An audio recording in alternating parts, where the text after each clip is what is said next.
Chapter 1026, Completely Subjugated. The Azura Demon Emperor was a coward who was extremely afraid of death. In order to stay alive, he had even kneeled down to lick the feet of Ling Han, who had only been at the heaven tier at that time. However, as the saying went, a great being knew when to yield and when not to yield. The Azura Demon Emperor had yielded for so long because he was waiting for a chance to rise up. And now, his chance had finally come.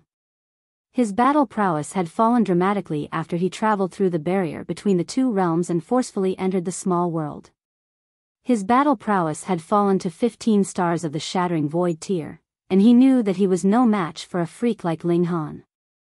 However, his battle prowess would instantly soar back to the low extreme of the Mountain River tier if he were able to absorb this wisp of demonic chi. So what if Ling Han was supremely talented and freakish? Would he be able to defend against the power of an immortal-level cultivator? There was absolutely no way. There was a look of intoxication on the Azura Demon Emperor's face as he arrived before the wisp of demonic chi. He would receive tremendous benefits if he were able to absorb this wisp of Demon Master-level demon chi, as there was a shred of a Demon Master's comprehension contained within it. To beings of the immortal realm, this wisp of aura was no different from a fatal poison. To beings of the netherworld, however, this wisp of aura was a supreme tonic. Moreover, it was actually a good thing that there was only a wisp of this aura. Otherwise, if there were more, the Azura Demon Emperor wouldn't dare absorb it. If he absorbed too much, he would definitely be crushed by the overwhelming power contained within it. After all, the Genesis tier was far too powerful. I'm only an inch away. Half an inch. Huh. Why can't I advance any further? The Azura Demon Emperor turned around in shock, only to find that he was already firmly gripped in Ling Han's hand. He was unable to move forward even a single millimeter. Ling Han smiled, and said, "Not bad. Your courage has grown quite a lot. Master, you jest." The Azura Demon Emperor was a mist-like being who didn't have a physical body, and he immediately elongated his body to grab onto Ling Han's thigh. "I was merely overcome by a rush of stupid impulsiveness. Master, just pretend that I was spewing sh*t. Ling Han smiled faintly, and said, "You really want to absorb this wisp of demonic chi? I beg for your bestowal, Master." There was an obsequious smile plastered to the Azura Demon Emperor's face as he spoke. "Ling Han, don't fall for his tricks," Shui Yanyu warned. This Demon Emperor was far too two-faced. The Azura Demon Emperor's heart jolted when he heard this. Ling Han seemed like he were about to grant his wish, yet Shui Yanyu's warning would potentially change his mind. "Fine, I'll bestow this demonic chi unto you," Ling Han said with a smile. The demonic chi was merely a poisonous substance to him, so it held little value. He released his grip on the Azura Demon Emperor. The Azura Demon Emperor was overcome with exuberance, and he immediately opened his mouth and swallowed the wisp of demonic chi. Boom! His body expanded like a balloon, yet he quickly shrunk back down again, returning to his normal size. He didn't appear any different, yet they could clearly sense that the Azura Demon Emperor's aura was rising rapidly. He broke through to the immortal level in the blink of an eye, releasing a vast and profound aura. Peak stage of the low extreme of the Mountain River tier. Ha ha ha ha. The Azura Demon Emperor immediately started to roar with laughter. There was a smug look on his face, and he said, "Ling Han, oh Ling Han, you truly are stupid beyond belief. You actually allowed me to regain my strength. Today, I'll show you what immortal-level power truly looks like." Shui Yanyu was transfixed with astonishment. She wasn't astonished by the Azura Demon Emperor's power, but rather by the shamelessness that he displayed. His attitude toward them had flipped faster than one could flip the page of a book. He had still been calling them master and master's wife just a moment ago, yet he was suddenly so arrogant and smug right now. Did he know no shame? Ling Han smiled calmly, and said, "Your strength has recovered to the peak stage of the low extreme of the Mountain River tier?" "Huh? How do you know?" The Azura Demon Emperor was slightly surprised. It was only normal that Ling Han knew that he had reached the immortal level. However, him being able to determine his cultivation level appeared extremely uncanny. An ominous feeling welled up in his heart. Ling Han sighed, and said, "Little Azura, how many years have you been in here for? You have no right to refer to me as Little Azura."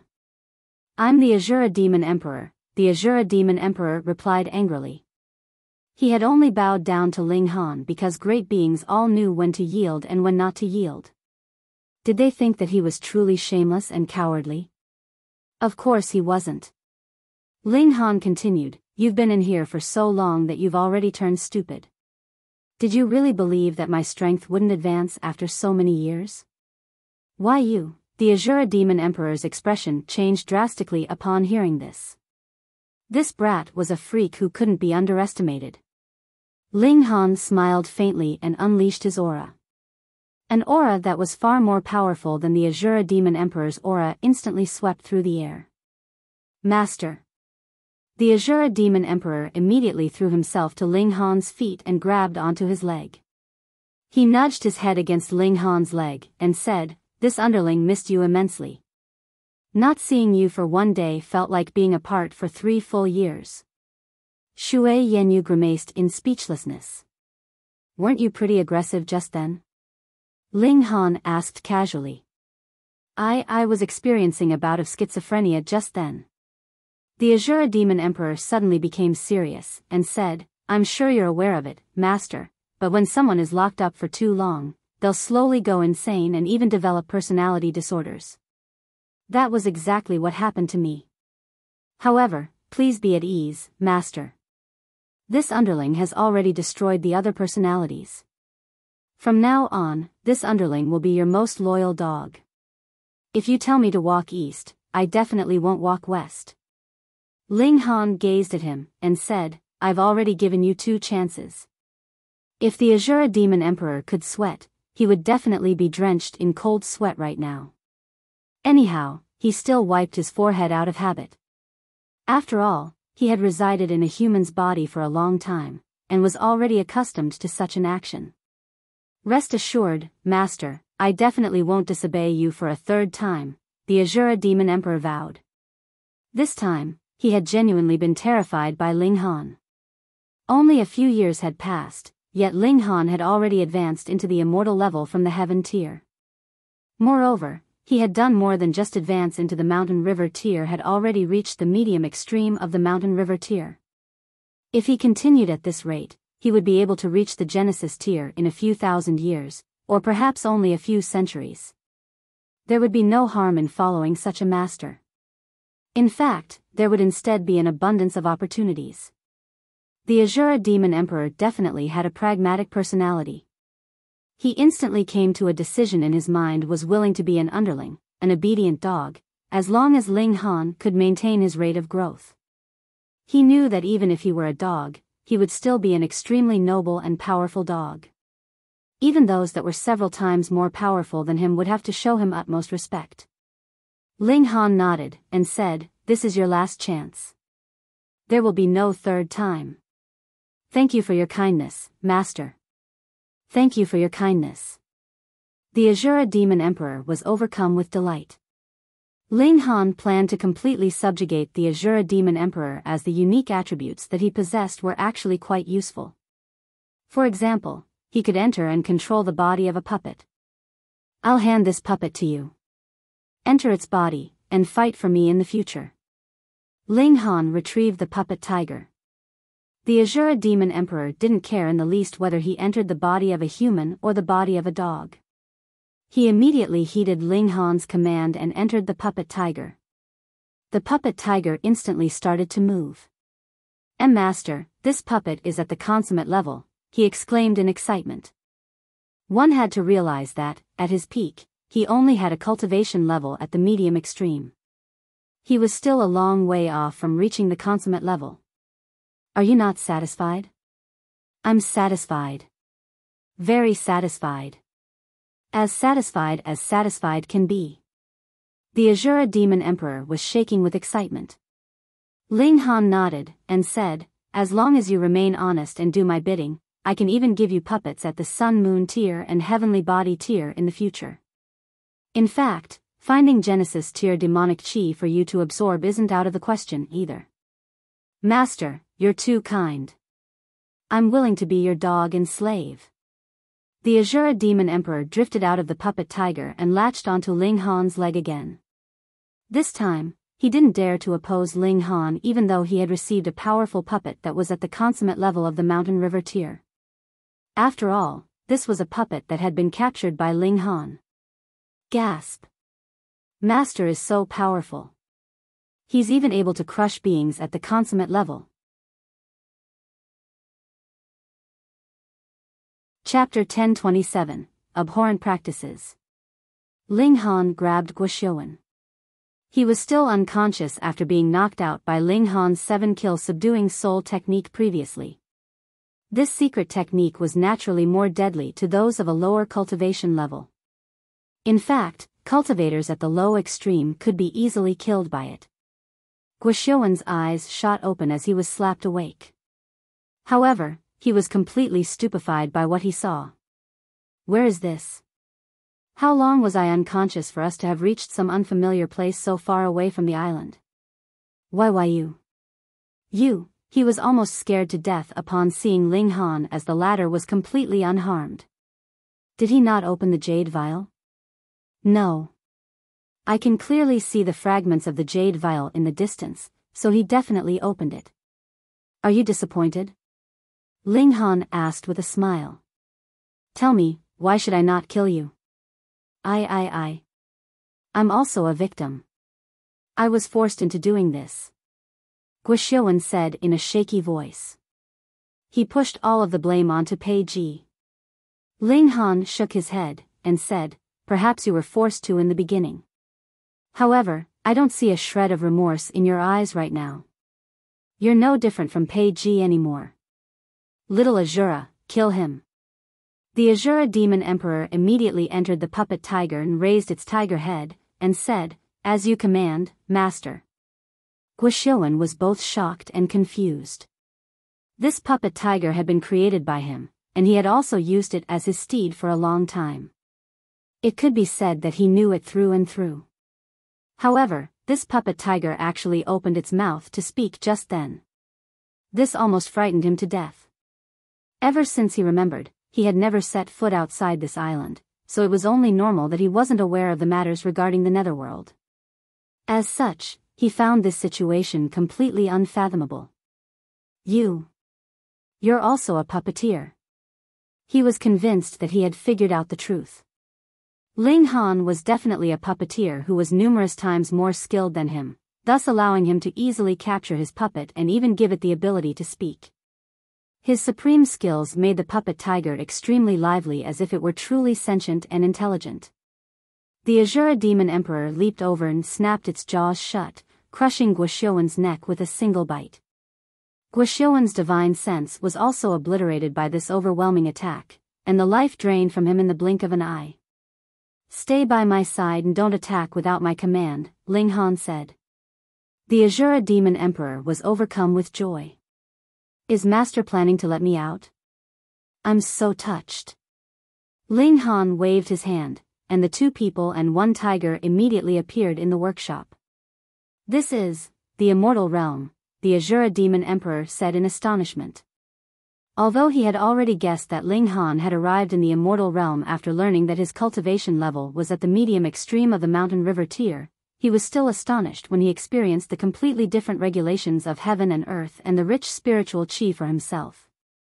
Only a few years had passed, yet Ling Han had already advanced into the immortal level.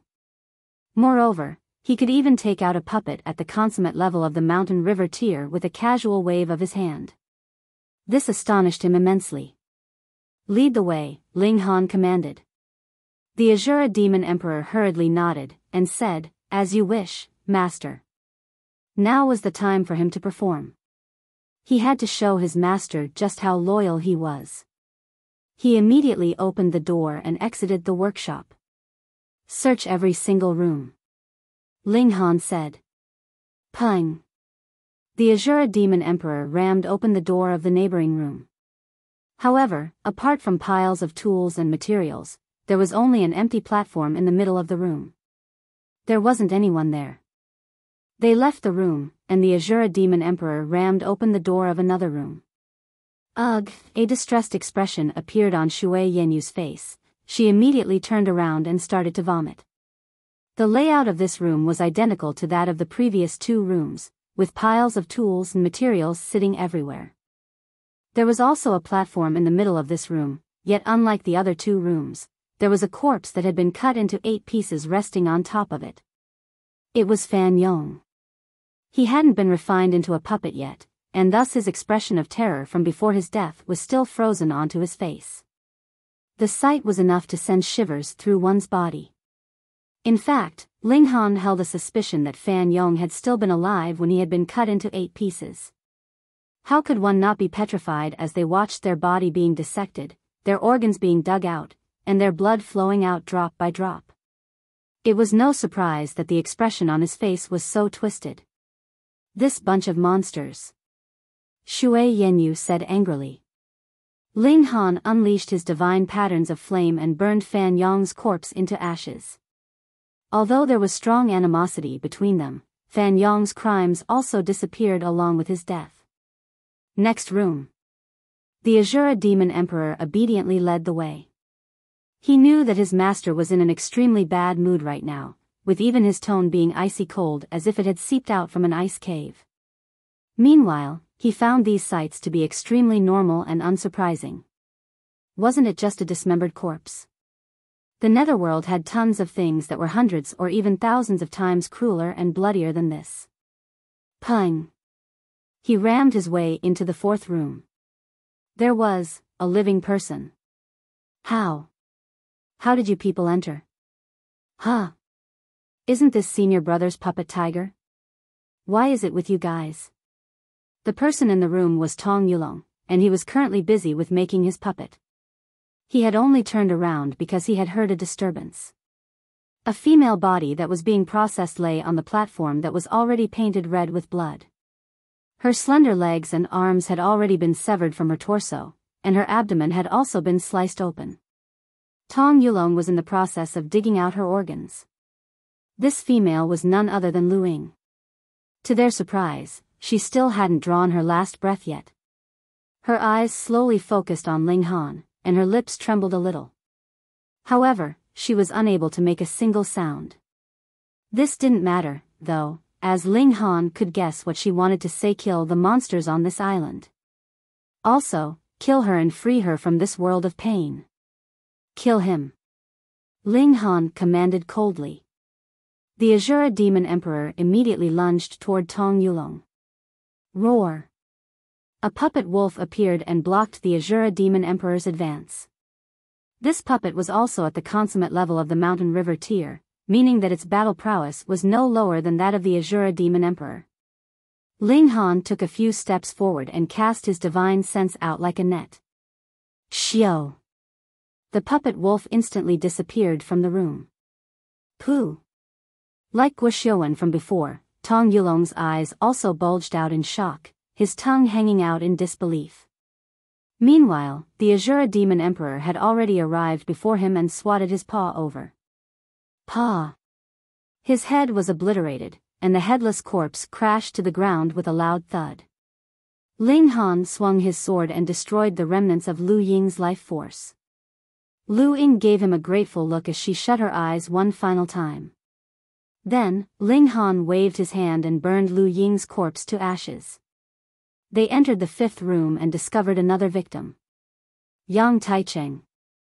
This sturdy man had also been dismembered, with each of his limbs immersed in some sort of silver liquid. Unlike Lu Ying, however, his life force had already completely vanished. He had already been dead for quite some time.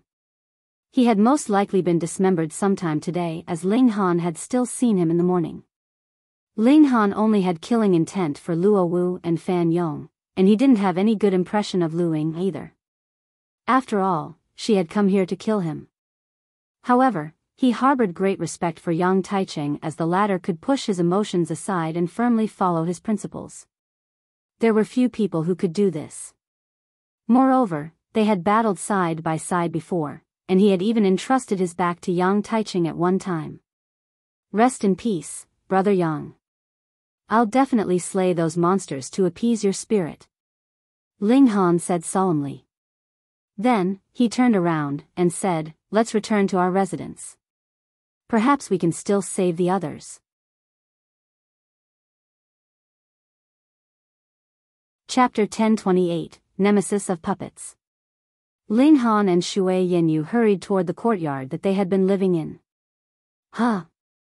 Just as they left the workshop, they saw Chuida and Yuanxiang walking over together. Chuida was extremely baffled when he saw Ling Han and Shui Yanyu walk over, especially since the puppet tiger was following behind them. What's going on? Weren't they meant to capture these two people? What's with this situation? What on earth happened? This doesn't make any sense at all. Die! Ling Han roared. The Azura Demon Emperor immediately charged toward Chuida. It had to be said that he was quite smart. Ling Han hadn't explicitly said whom he wanted to kill, yet the Azura Demon Emperor directly chose to target Chuida. He probably thought that, as a man, Ling Han wouldn't want him to kill a beauty like Yuanxiang. Chuida's puppet bear leaped out to battle with the Azura Demon Emperor. Brother Ling, what's the meaning of this? Yuanxiang asked in confusion. Oh, you can thank me later, Ling Han said calmly. Pei Ji and his 5 disciples wanted to refine all of us into puppets, and Luo Wu, Fan Yong, Lu Ying, and Brother Yang have all been killed already. What a load of bullsh*t. Chuida retorted. Lady Yin, don't listen to his nonsense. He's simply accusing me with no evidence at all. I invited you because I sincerely want you to witness the beauty of newly refined puppets. I would never fathom bringing harm to you. Guoxiuan said the exact same thing, Ling Han said with a cold chuckle. He walked over and directly absorbed the puppet bear into the Black Tower. He didn't have the patience to argue with Chuida anymore. Chuida and Yuanxiang were both astounded by Ling Han's actions. Meanwhile, the Azura Demon Emperor charged over and quickly swatted Chuida to death. Without their puppets, the battle prowess of puppeteers was truly too terrible to look at. Ling Han shook his head when saw that Yuanxiang was still lost in a daze, and said, I'll explain when we gather everyone together. They hurried back to where the courtyards were located. Ning Tai and Bu Jingyun both appeared and tried to capture Ling Han, yet both of them were swatted to death by the Azura Demon Emperor after having their puppets easily stripped away by Ling Han. Peng, peng, peng. Ling Han and the others knocked on the doors of the courtyards and called Jin Zhihui and Fu Tian out. They were still in their courtyards as they were most likely on the bottom of the list, and thus it wasn't their turn to be killed and refined yet. Meanwhile, they were also completely oblivious to what had happened around them. Ling Han recounted what they had seen just then, and the expressions of Jin Zhihui and the 2 others instantly changed drastically. I'm going to kill that old bastard. Fu Tian roared furiously. The veins on his body suddenly bulged, and the hair on his head also stood on ends as a devastating aura emanated from his body. What do you two think? Ling Han turned to look at Yuanxiang and Jin Zhihui. Kill them all. Jin Zhihui said as he waved his fist. Yuanxiang nodded, but remained silent. Very well. Ling Han drummed his fingers on the table, and said, there's only the old man left right now. Puppeteers relied on their puppets to battle, yet he was coincidentally the most powerful nemesis of puppets. Moreover, the Azura Demon Emperor could enter and control any puppet. Thus, they would be able to turn their enemies' weapons into their weapons. So, even if Pei Ji owned 2 pseudo-Sun Moon tier puppets, and even if he was an elite at the consummate level of the Mountain River tier himself, Ling Han was still completely unafraid of him. Instead, he was brimming with confidence. The group of 5 set out together and started to search for Pei Ji. However, they looked around for a long time, but were still unable to find him. There's still a small workshop. Pei Ji is definitely in there. Ling Han recalled Guoxiuan's words, and started to head toward the small workshop. This was genuinely a small workshop. It was 9 meters by 9 meters, and its door was securely shut. Fu Tian took a deep breath before ferociously charging toward the door. Pung! He slammed into the door like a powerful meteor. The door instantly shuddered and crashed to the ground. Meanwhile, Fu Tian was also pushed back. However, he simply shook his head and quickly recovered his best condition immediately. The door sent puffs of dust billowing through the air as it crashed down, and they could vaguely see Pei Ji resting in the embrace of a woman in the room. There was a look of intoxication and gentleness in his eyes as he caressed the face and breast of the woman. However, the female was clearly a puppet. Although her body was extremely lifelike, there were 2 black and lifeless gems where her eyes should have been. Since you've arrived here, it means that my disciples are all dead.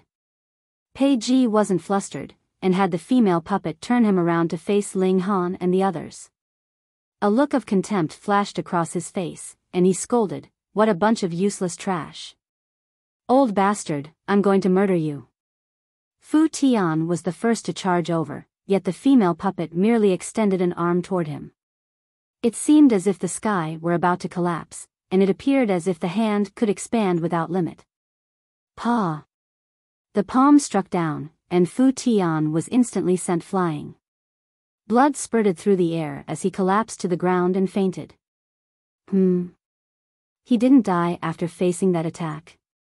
Pei Ji was clearly a little surprised, and said, "I underestimated you people. No wonder you were able to kill all of my disciples. However, since you've come here, don't dream of leaving alive." He whistled loudly, and a middle-aged man instantly walked out from some dark corner. He was also a puppet. However, the appearance of this puppet was quite harrowing, as there were sabers and swords sticking out from all over its body, making it look like an echidna.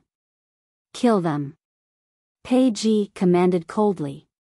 He then turned around and buried his head into the female puppet's chest, gnawing at it greedily. Freak," Jin Zhihui said with a grimace. Was this old man a fucking necrophile? Pei Ji was still lost in lust, yet he suddenly noticed that something was off. Why was it suddenly so quiet? He turned around, and he almost wet himself in shock. It disappeared. The middle-aged male puppet had vanished. It wasn't in the sky, nor was it on the ground. Where the fuck had it gone? One had to realize that it was a pseudo-Sun Moon tier puppet. It was just as powerful as the puppet that he was embracing. The Azura Demon Emperor charged over, and roared, "Die!" He had grown quite a bit, and he knew whom to attack even without Ling Han's command. As the Emperor of Obsequiousness, his ability to read the mood was naturally top-notch. The female puppet struck her palm toward the Azura Demon Emperor. Pung! The Azura Demon Emperor was instantly sent flying, and even his tiger head had been twisted at an unnatural angle by the force of the strike. The gulf between their battle prowess was far too huge. The female puppet was at the pseudo-Sun Moon tier, while the puppet tiger was merely at the late stage of the consummate level. Use this one. Ling Han casually waved his hand, retrieving the middle-aged male puppet and tossing it toward the Azura Demon Emperor. Thank you, Master. The Azura Demon Emperor instantly transformed into a burst of demonic chi and entered the middle-aged male puppet's body. Such a powerful feeling. He waved his arms around with a smile, and said, "Using a humanoid body sure is easier. What kind of monstrosity is this?" Pei Ji was stunned by the sight of the Azura Demon Emperor. He had handcrafted this puppet, so how was it captured by that person so easily? And why could it be controlled so easily? You're a monstrosity. Eat your uncle's attack. The Azura Demon Emperor charged over again, though he didn't dare refer to himself as Emperor anymore. However, he still had the confidence to refer to himself other people's Uncle One. The female puppet dashed over, and the 2 pseudo-Sun Moon tier puppets immediately became locked in an intense battle. Pei Ji pressed down with his arms and jumped out from the female puppet's embrace. This puppet only knew how to battle, and there was no way that it could ensure his safety. If he was trapped between the 2 puppets, there was every possibility that he would be smashed into pieces. Humph. Even if there's only me left, killing you people will still be a piece of cake, he sneered. To everyone's surprise, segments of metal started to extend from the stumps on his severed legs, instantly causing his body to become almost 6 meters tall.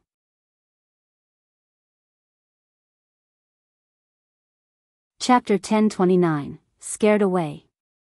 Pei Ji appeared extremely strange right now. He was still a normal person down to his thighs, yet from there on downward, his legs looked like the roots of some old tree. It was a complex entanglement of metal rods, and they lifted him up to become something like a giant. Ha ha ha ha. Watch how this old man annihilates you all. Like a gigantic centipede, the countless metal rods started to move and carry him toward Ling Han and the others. Everyone hurriedly dispersed to avoid being knocked over by Pei Ji's strike. Xiao, xiao, xiao.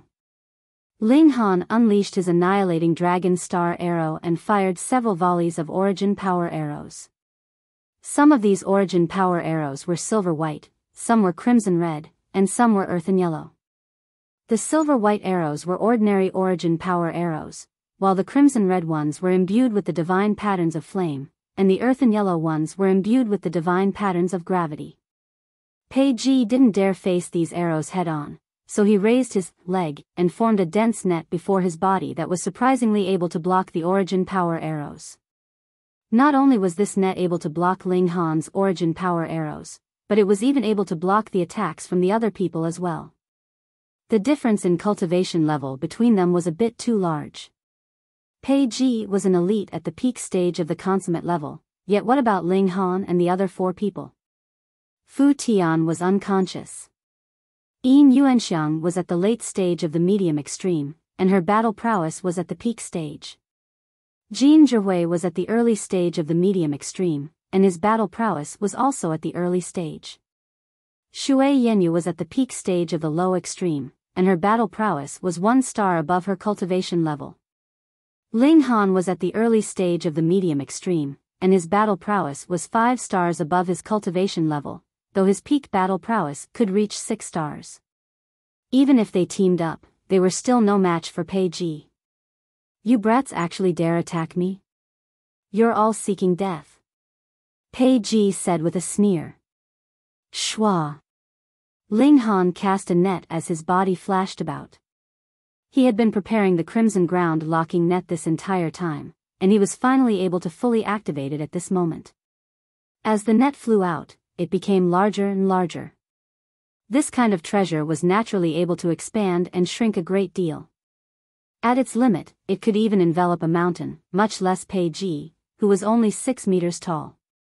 Pei Ji didn't expect this, and the small size of the workshop meant that there was no room for him to hide either. He was instantly enveloped by the net. What? Why did my power suddenly fall so dramatically? Shock spread across his face as his cultivation level fell to the peak stage of the high extreme. His cultivation level had fallen an entire minor level. One had to realize that as a puppeteer, he didn't possess a powerful battle prowess to begin with. Thus, he was understandably flustered now that his cultivation level had been reduced by an entire minor level.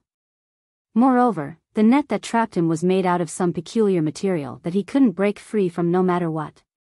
In fact, it even affected his mobility to some degree. He frantically let out a low growl, and the female puppet immediately turned around and grabbed at the crimson ground locking net. The Azura Demon Emperor hurriedly chased over, and said, "Stupid B***tch, eat this Uncle Saber." He removed a saber that was sticking out of his body and slashed it at the female puppet. The Azura Demon Emperor was a sleazeball, and once he put down his dignity as an elite, his shamelessness truly knew no bounds. His speech would become vile and vulgar.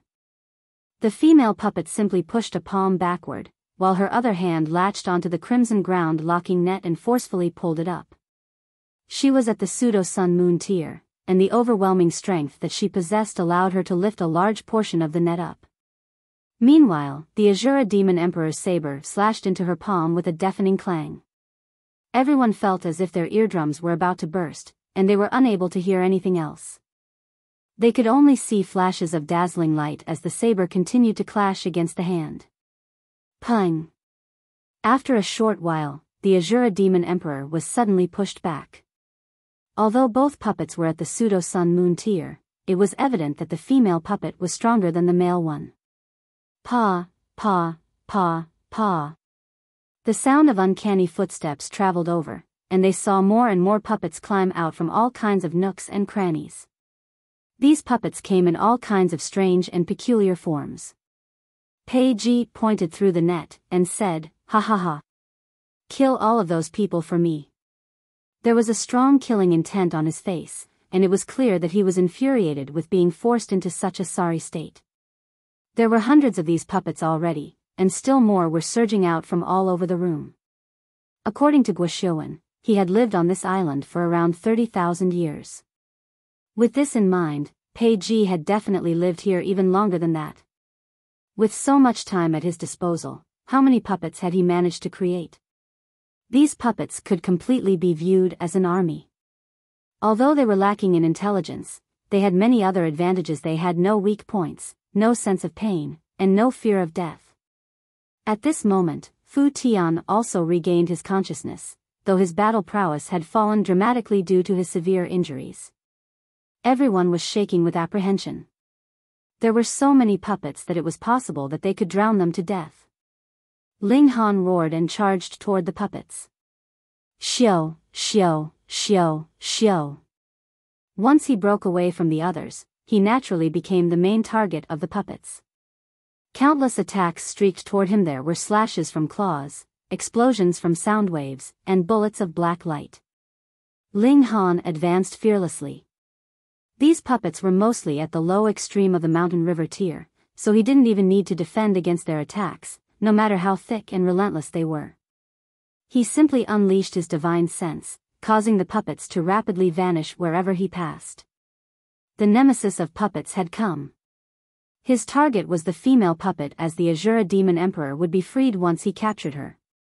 When that time came, it would be extremely easy for them to suppress Pei Ji. Hurry! Hurry up and get rid of this net for me! Pei Ji screamed in exasperation. A dozen or so puppets grabbed onto the net and tried to pry it open. Meanwhile, Ling Han dashed forward and cast his divine sense toward the female puppet. Then, the female puppets suddenly vanished. Pooh! Pei Ji witnessed this sight just as he broke free from the net, and his eyes almost popped out of his head in shock and disbelief. He hadn't seen how the male puppet had vanished, yet just then, he witnessed the full process of the female puppet being captured. Truth be told, he was still completely baffled and unable to comprehend what was happening before him. Legless old man, watch how this uncle slays you. The Azura Demon Emperor roared with laughter as he charged toward Pei Ji. Pei Ji naturally knew how powerful this puppet was. In fright, he shouted, "Block him." Meanwhile, he glared at Ling Han with hatred. This brat had incredibly uncanny abilities, and it seemed as if he were his fated nemesis. Yang Taicheng's great elite, who had a battle prowess at the consummate level, had already been dealt with, so dealing with the remaining people should have been a piece of cake. They should have posed no threat at all, yet they somehow managed to pull off this unimaginable feat. Anyhow, old and experienced as he was, he knew that he couldn't lose his temper and throw his life away here. He immediately turned to flee, not forgetting to say, "Brat, if you pursue me, I can assure you that all of your companions will lose their lives." He laughed loudly as he fled into the distance. Ling Han hesitated briefly before turning back around to assist the others in destroying the puppets. Although there was a tremendous number of puppets here, the castaways had the Azura Demon Emperor, who was extremely powerful, as well as Ling Han, who was the nemesis of puppets. Thus, even though the puppets surged toward them in waves, they were easily mowed down like grass being cut. After about 30 minutes, the puppets finally stopped appearing, their numbers decreasing with each puppet that was killed.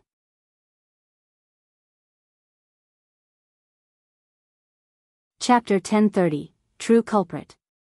With Ling Han the puppet nemesis present, and with the protection of the Azura Demon Emperor, who was an elite at the pseudo-sun moon tier, they were finally able to exterminate all of the puppets.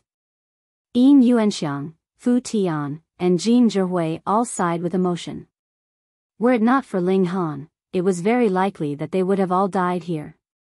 Regardless of how powerful or freakish they were, how could they defeat a puppet at the pseudo-sun moon tier by themselves? Yang Taicheng was a prime example of this. At the mention of Yang Taicheng, everyone sighed in sympathy. He was someone who could stick by his principles no matter the situation. In the world of today, such a quality was truly rare and invaluable. With the battle over and done with, Fu Tian started to treat his wounds. He had gritted his teeth and participated in the battle just then, as he hadn't wanted to be a burden on everyone else. He had an extremely competitive and proud personality. "Master, should we pursue that legless old man?" the Azura Demon Emperor asked. Ling Han pondered for a moment before shaking his head, and said, "Forget about it. He's the ruler of this island, and he's been here for tens of thousands of years as well. He definitely won't let us find him. But if we don't dispose of him, he'll continue to commit abhorrent crimes." Shui Yenyu said. "Then let's have a look around here to see if the old thief has left any clues," Ling Han replied. "In fact, we know nothing about that old thief. If we understand his history and personality, it will be much easier to find him." "Master is so wise," the Azura Demon Emperor said obsequiously. Ling Han glanced over, and tossed a puppet bear toward him. "Enter this puppet instead." The Azura Demon Emperor was slightly confused. Wasn't his current puppet stronger? It was at the pseudo-sun moon tier, and its battle prowess was several times stronger than that of the puppet bear. However, he suddenly came to a realization after seeing the look of disgust in Ling Han's eyes. As a human, his master naturally detested refining human corpses into puppets. He didn't dare disobey Ling Han, and he immediately entered the body of the puppet bear. These puppets didn't possess any free will or life force, so entering and exiting them couldn't be any easier. Ling Han incinerated both human puppets. He had only kept them to battle Pei Ji, so now that their battle was over, it was also right for him to give the deceased a proper send-off. They started to look for clues in the small workshop. Ling Han hadn't held high hopes, yet they managed to find a diary that was kept by Pei Ji. This diary detailed the process and reason for Pei Ji's abominable hobby. So it turns out that the male and female puppets were his senior brother and senior sister.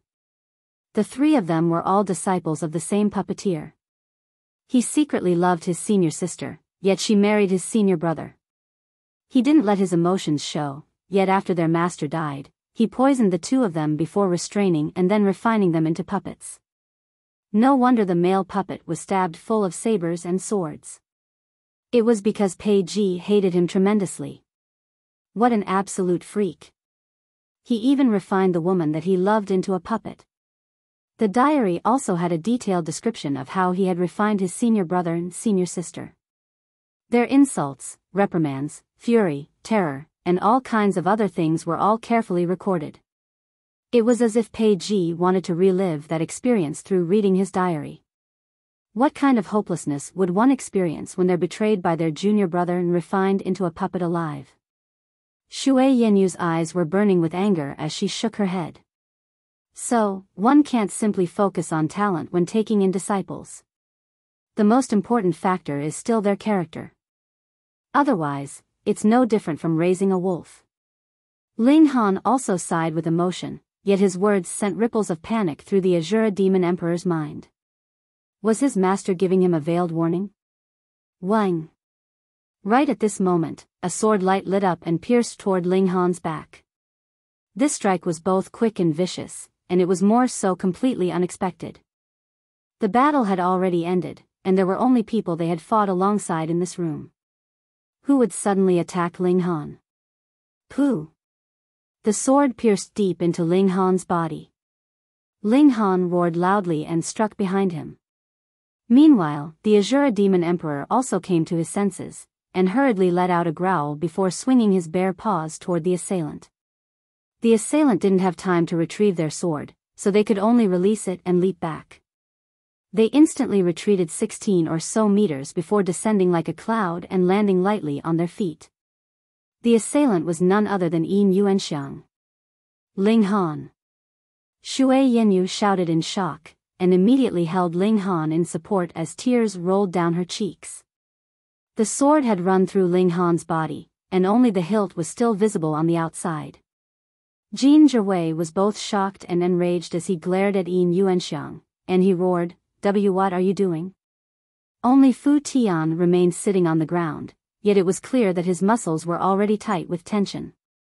Ling Han simply stared at Yuanxiang. In a raspy voice, he said, So the culprit on the ship was actually you. How so? The careful expression that Yuanxiang had worn this entire time suddenly changed into an expression of pride and arrogance. Not only that, but her aura also changed dramatically, instantly shooting up to the consummate level of the mountain river tier. Ling Han coughed a few times as his face grew even paler, and said, just before Zhou Gaoyang died, he said that the culprit wasn't him. Yuanxiang had successfully stabbed Ling Han, so she was in no hurry at all. In order to stay alive, it's only natural that he would attempt to shift the blame elsewhere. Ling Han shook his head, and said, if the culprit were him, he would have most likely only begged for forgiveness rather than try to shift the blame. Yuanxiang was slightly surprised, and said, So, you started to suspect me? Indeed. Ling Han nodded, and said, I was thinking that since the Dark Night Hall could send an assassin, why couldn't they send two? One in the open, and one in hiding. Yuanxiang hesitated for a moment before bursting into loud laughter. Spot on. There's no need for me to deceive you any longer. I'm indeed an assassin from the Dark Night Hall. However, don't even think about buying time. That sword is covered in potent poison, and even elites at the low extreme of the Sun-Moon tier would die if they were pierced by it. Shui Yenyu was finally overcome with shock. She was extremely confident in Ling Han's regeneration ability, yet poison was a completely different story. Ling Han smiled faintly, and said, I have to thank you for admitting to this. I was only suspicious before, but I'm finally certain now. He stood up and raised his left arm slightly, and the sword that was stabbed into him instantly fell onto the ground with a clang. It turned out that the sword hadn't pierced his body at all. Rather, it had merely been held between his arm and chest. What? The expression on Yuanxiang's pretty face changed drastically, and she said incredulously, I clearly stabbed the sword through your heart. The location was definitely right. Unless, she stared at Ling Han, and continued, unless you were prepared this entire time and had already shifted the locations of your bones. A smile blossomed across Ling Han's face, and he said, since I was suspicious about there being another assassin from the Dark Night Hall among us, how could I not have my guard up? But why did you suspect me? Yuanxiang couldn't fathom the reason, and she said, I clearly used a secret technique to suppress my cultivation level. Even elites at the lower end of the Sun-Moon tier shouldn't have been able to see through my disguise, much less you. Ling Han nodded, and replied, your disguise was indeed good. However, when we were surrounded by the puppets, you still ended up using power that far exceeded what you should have been capable of. That raised suspicion in my mind, and also caused me to become more wary of you. Yuanxiang was slightly dazed upon hearing this answer. The situation had been so chaotic at that time, yet Ling Han still had the leisure to keep an eye on the entire battleground? What kind of freak was he? This couldn't be helped. Who told Ling Han's divine sense to be far superior compared to that of ordinary cultivators at the medium extreme? Since the simple method didn't work, I'll have to resort to the more difficult method. Yuanxiang chuckled coldly, and drew another sword as a frosty and sinister aura emanated from her body. She was an elite at the consummate level.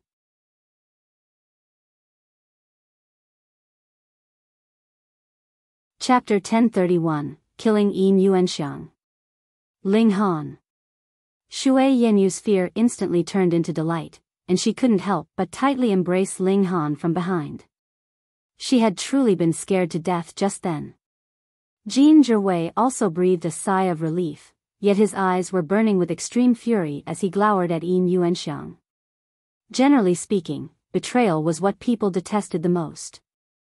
They had gone through thick and thin together battling the demonic snakes, defending against the pirate attack, and exterminating the puppets on this island. It could be said that they had formed strong bonds of camaraderie. Yet, Yuanxiang suddenly betrayed them at this moment, and it felt as if a sword had been plunged into all of their backs. "Master, let me tear this B***tch to shreds," the Azura Demon Emperor offered. Ling Han nodded, and said, "Fine." The Azura Demon Emperor growled and immediately lunged toward Yuanxiang. He had been held captive for too long, and he had a strong desire to stretch and relax his body through battle. Anyhow, he was merely controlling the body of a puppet, so it didn't matter even if the puppet was destroyed. Ling Han had a ton of spares, and he could simply enter another puppet. He was only afraid of divine sense attacks. "You're merely a piece of trash." Yuanxiang raised her sword and charged to attack. She was indeed really powerful, with a cultivation level at the peak stage of the consummate level of the mountain river tier. Although she couldn't fight above her cultivation level, her battle prowess was still the strongest among everyone present. As the saying went, a tigerless mountain would be ruled by monkeys. This was exactly the case right now. If Yang Taiching were still alive, her only option would be to lie low and continue using her disguise. Pung! Pung! Pung! Z!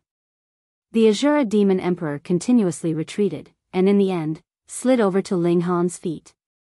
His momentum was only halted when Ling Han raised his foot and stepped on his body. "Are you strong enough to defeat her or what?" Ling Han said with a chuckle. There was a bitter expression on the Azura Demon Emperor's face, and he said, "Master, she's a bit too strong." The puppet bear was only at the late stage of the consummate level, and it was an entire sub-minor level weaker than Yuanxiang. As such, he had been on the back foot the entire time. "Ha ha ha ha."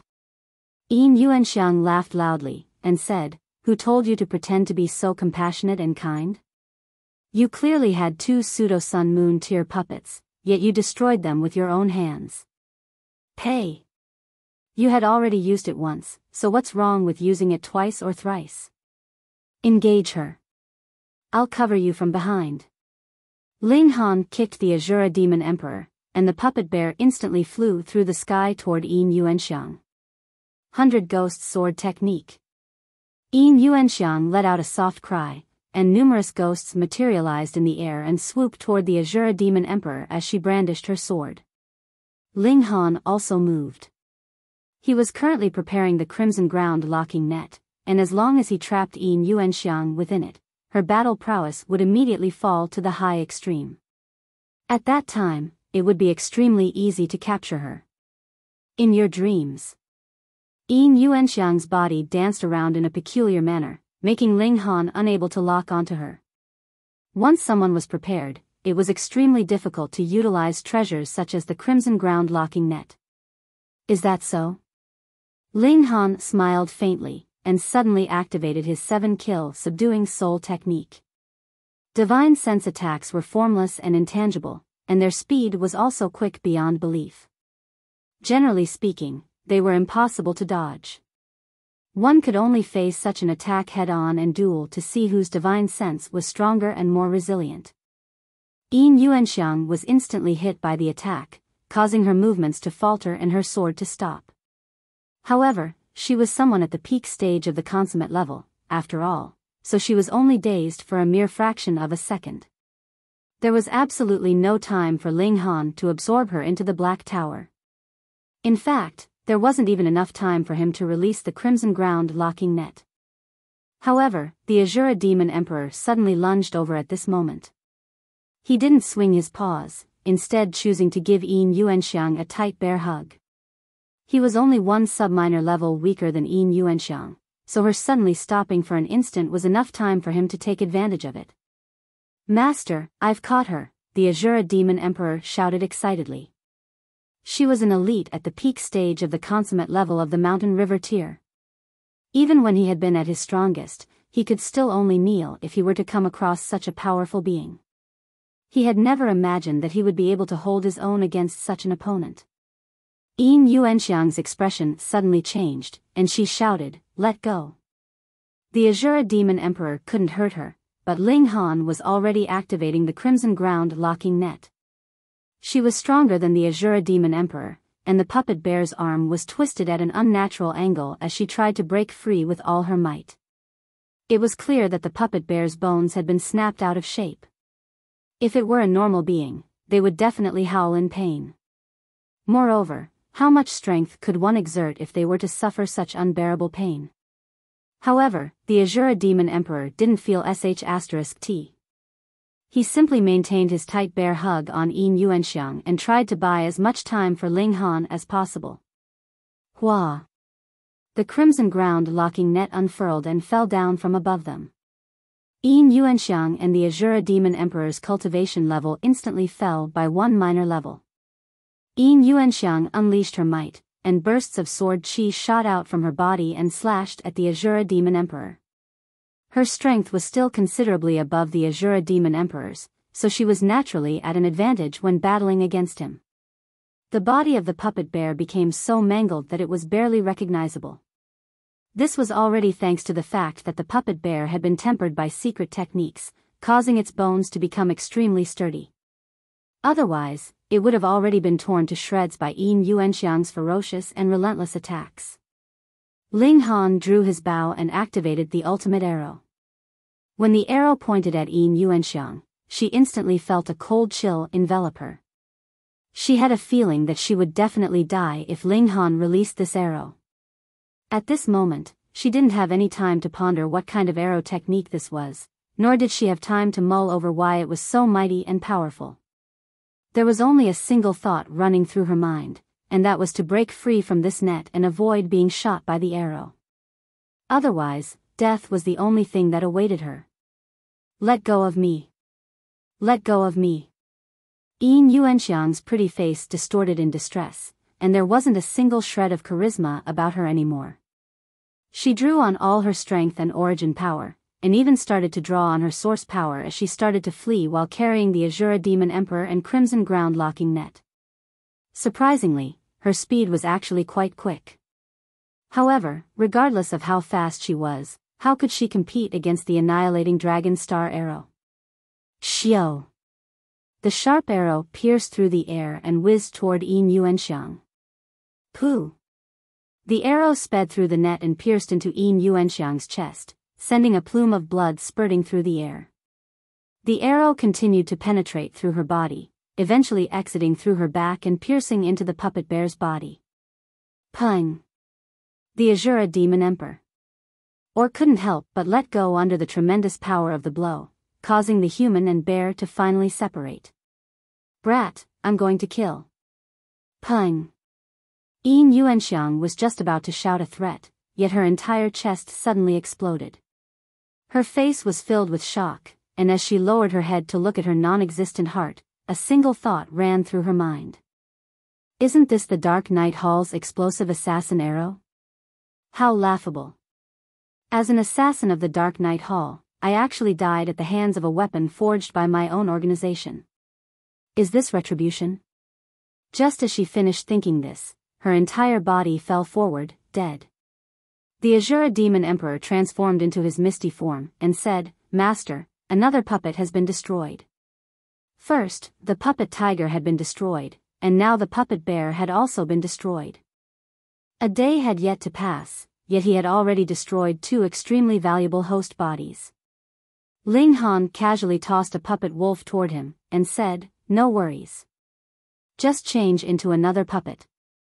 After that, he put the Crimson Ground locking net away. It was an extremely useful treasure, especially before he reached the consummate level of the Mountain River tier. I genuinely need to thank the Luo clan. If Luo Hongdao learned of his thoughts, he would definitely seethe with rage. How could it not be useful? Did Ling Han know how many resources the Luo clan had poured into forging this net? Search this place thoroughly, and don't leave any stone unturned. Make sure to take everything away.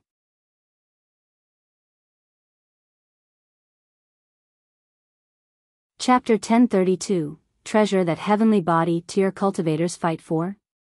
Ling Han needed to prepare for two scenarios. What if they couldn't find Pei Ji anymore? This was an island, and there were only limited resources available. Only the demonic qi seemed to be limitless, appearing once every year. However, the other resources would definitely dwindle as they were used. There was simply no way that one could use the resources as they pleased. Take, for example, the godly metal that was used to strengthen puppets. Pei Ji had taken these from his master, and there was only a small amount remaining right now. If they took it away, Pei Ji would be missing a vital ingredient for puppet making. No matter how talented he was, how could he make a puppet without the necessary materials? Even if he carried some materials on him, he would only be able to make a limited amount of puppets. He would be dreaming if he wanted to recreate the large army of puppets that he'd once owned. Some of the materials were extremely valuable, which made Ling Han extremely satisfied. This was because puppet making had some relation to forging, alchemy, formations, and so on and so forth. Thus, the materials that were used for puppet making could also be used for other purposes. Ling Han sorted the materials and found that many could be sold once he returned to the capital. He was certainly going to rake in a huge amount of true origin stones. Jin Zhihui and Fu Tian both received some materials as well, though the largest portion was obviously taken by Ling Han. The two of them had no issues with this, as Ling Han had indeed done the most. They were basically just passengers and onlookers. Strictly speaking, they even owed their lives to Ling Han. Without him, it was very likely that they would be lying in 8 pieces in some workshop right now, forced to watch as their bodies were refined into puppets. They found a few ships, though they all were quite small. In fact, they were only a little bigger than boats. However, these ships were made from the unique demonic beasts of this sea, and they were even fitted with some strange device that allowed the ships to cut through the sea at high speed.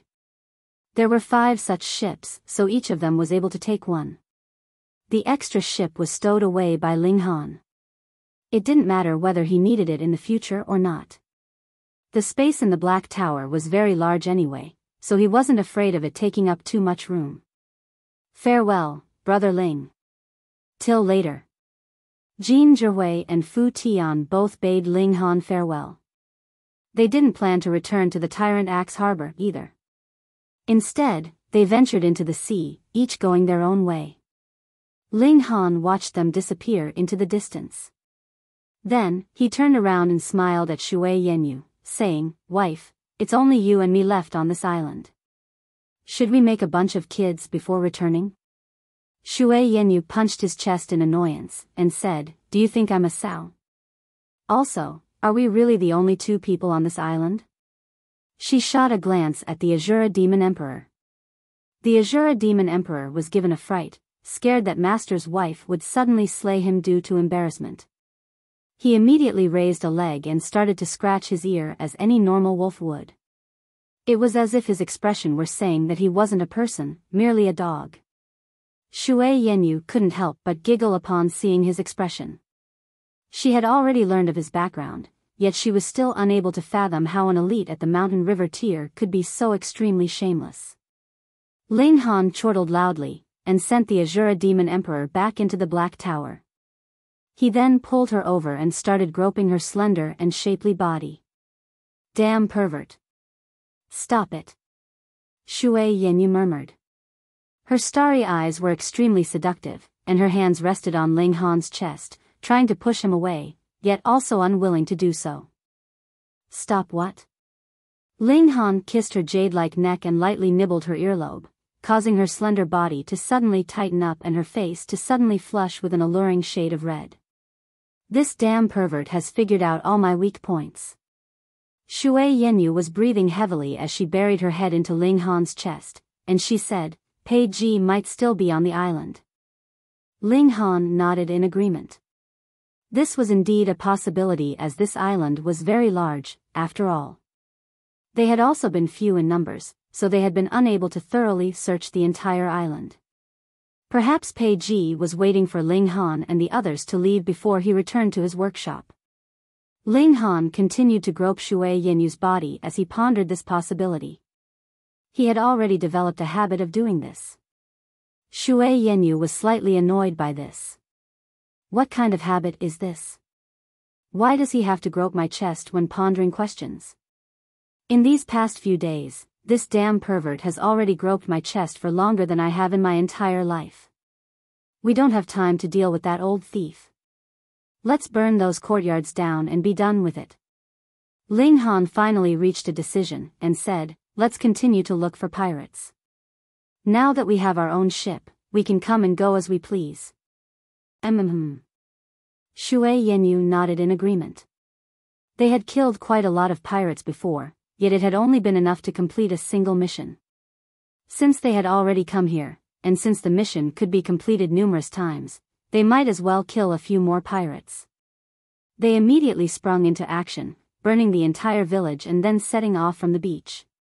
I wonder where that colossal pit leads to, Ling Han said. Moreover, it even spits out a wisp of demonic chi every once in a while. We definitely have to check it out in the future and see what lies at the bottom of the pit. Shui Yenyu was also extremely curious, and said, we can't fly before reaching the heavenly body tier, so we can only come back after we break through. I wonder if elites at the heavenly body tier can fly over this expanse of sea, Ling Han mused. Shui Yenyu wasn't sure either, as the Shui clan didn't have any elites at the heavenly body tier. As for the heavenly body tier cultivators of other clans, who had the courage to ask them? The ship was genuinely small, and it was completely unsuited for sailing over the sea, with a single wave being capable of capsizing the ship. However, this was no ordinary ship, but a ship that had been made by puppeteers. As such, there were all kinds of small trinkets on the ship that allowed it to remain extremely stable while still being extremely quick. Ling Han and Shui Yenyu were in no hurry either, as they enjoyed some lovey-dovey time with each other. They were only 15 or so centimeters away from becoming a true pair of husband and wife. Ho Yang, how long are you going to flee? A loud roar suddenly traveled over. Heh, Ju Yueyun, do you think I'm afraid of you? Another voice replied. Then why are you running away? The first voice asked. Then let's battle. This lord is also pissed off by the insect following behind me. Ling Han and Shui Yenyu exchanged a surprised glance. They raised their heads, only to see two people standing proudly as they faced off in the sky. The ability to fly. They were great elites at the heavenly body tier. No. It was more correct to say that they were at least at the heavenly body tier. Ling Han turned to Shui Yenyu, and asked, have you ever heard of these two people before? Shui Yenyu pondered for a moment, and an astonished expression suddenly appeared on her face. Ju Yueyun. Could he be the heavenly body tier elite from the Eternity Sky Majestic Empire? He's a lone cultivator, and although he's reached the heavenly body tier, he's never formed a force of his own. As for Ho Yang, I think he's a great elite from the Jade Drop Majestic Empire. Why is he facing off against Ju Yueyun in this kind of place? Sure enough, these two people were both elites at the heavenly body tier. Otherwise, huge changes would ensue if a great elite at the Eternal River tier or Genesis tier were to appear on the joint peace planet. Judging by their previous exchange, it seems like they've already skirmished for quite a while, Ling Han said. At their cultivation, there are only two possibilities that could have led to this. The first is a grudge between them, and the second is because of a treasure. Ling Han and Shui Yenyu could see the astonishment in each other's eyes as they exchanged a glance. A treasure that could trigger a fight between two elites at the heavenly body tier was definitely incredibly valuable.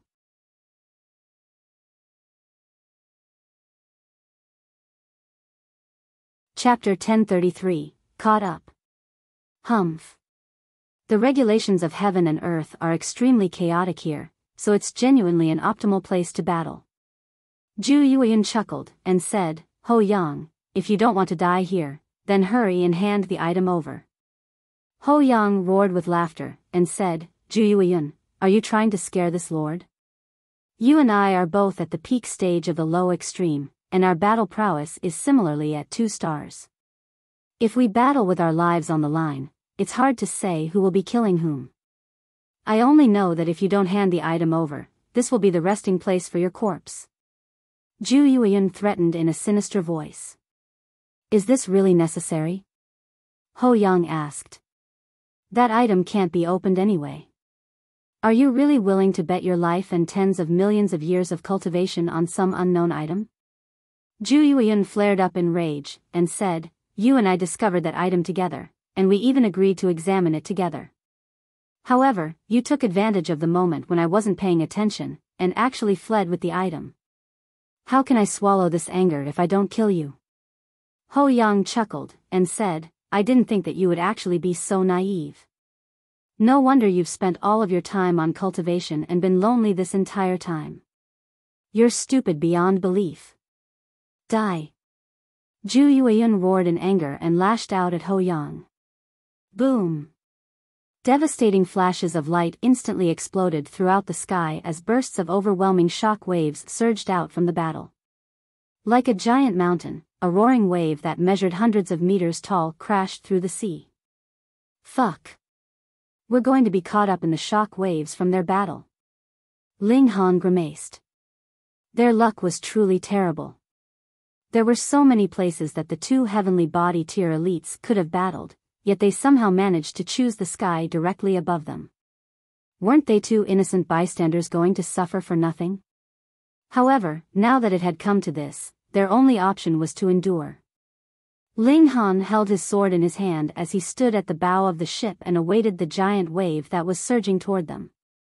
When the wave arrived, he gave a loud roar and ferociously slashed down, forcefully carving out a narrow gap in the wave and allowing their ship to pass.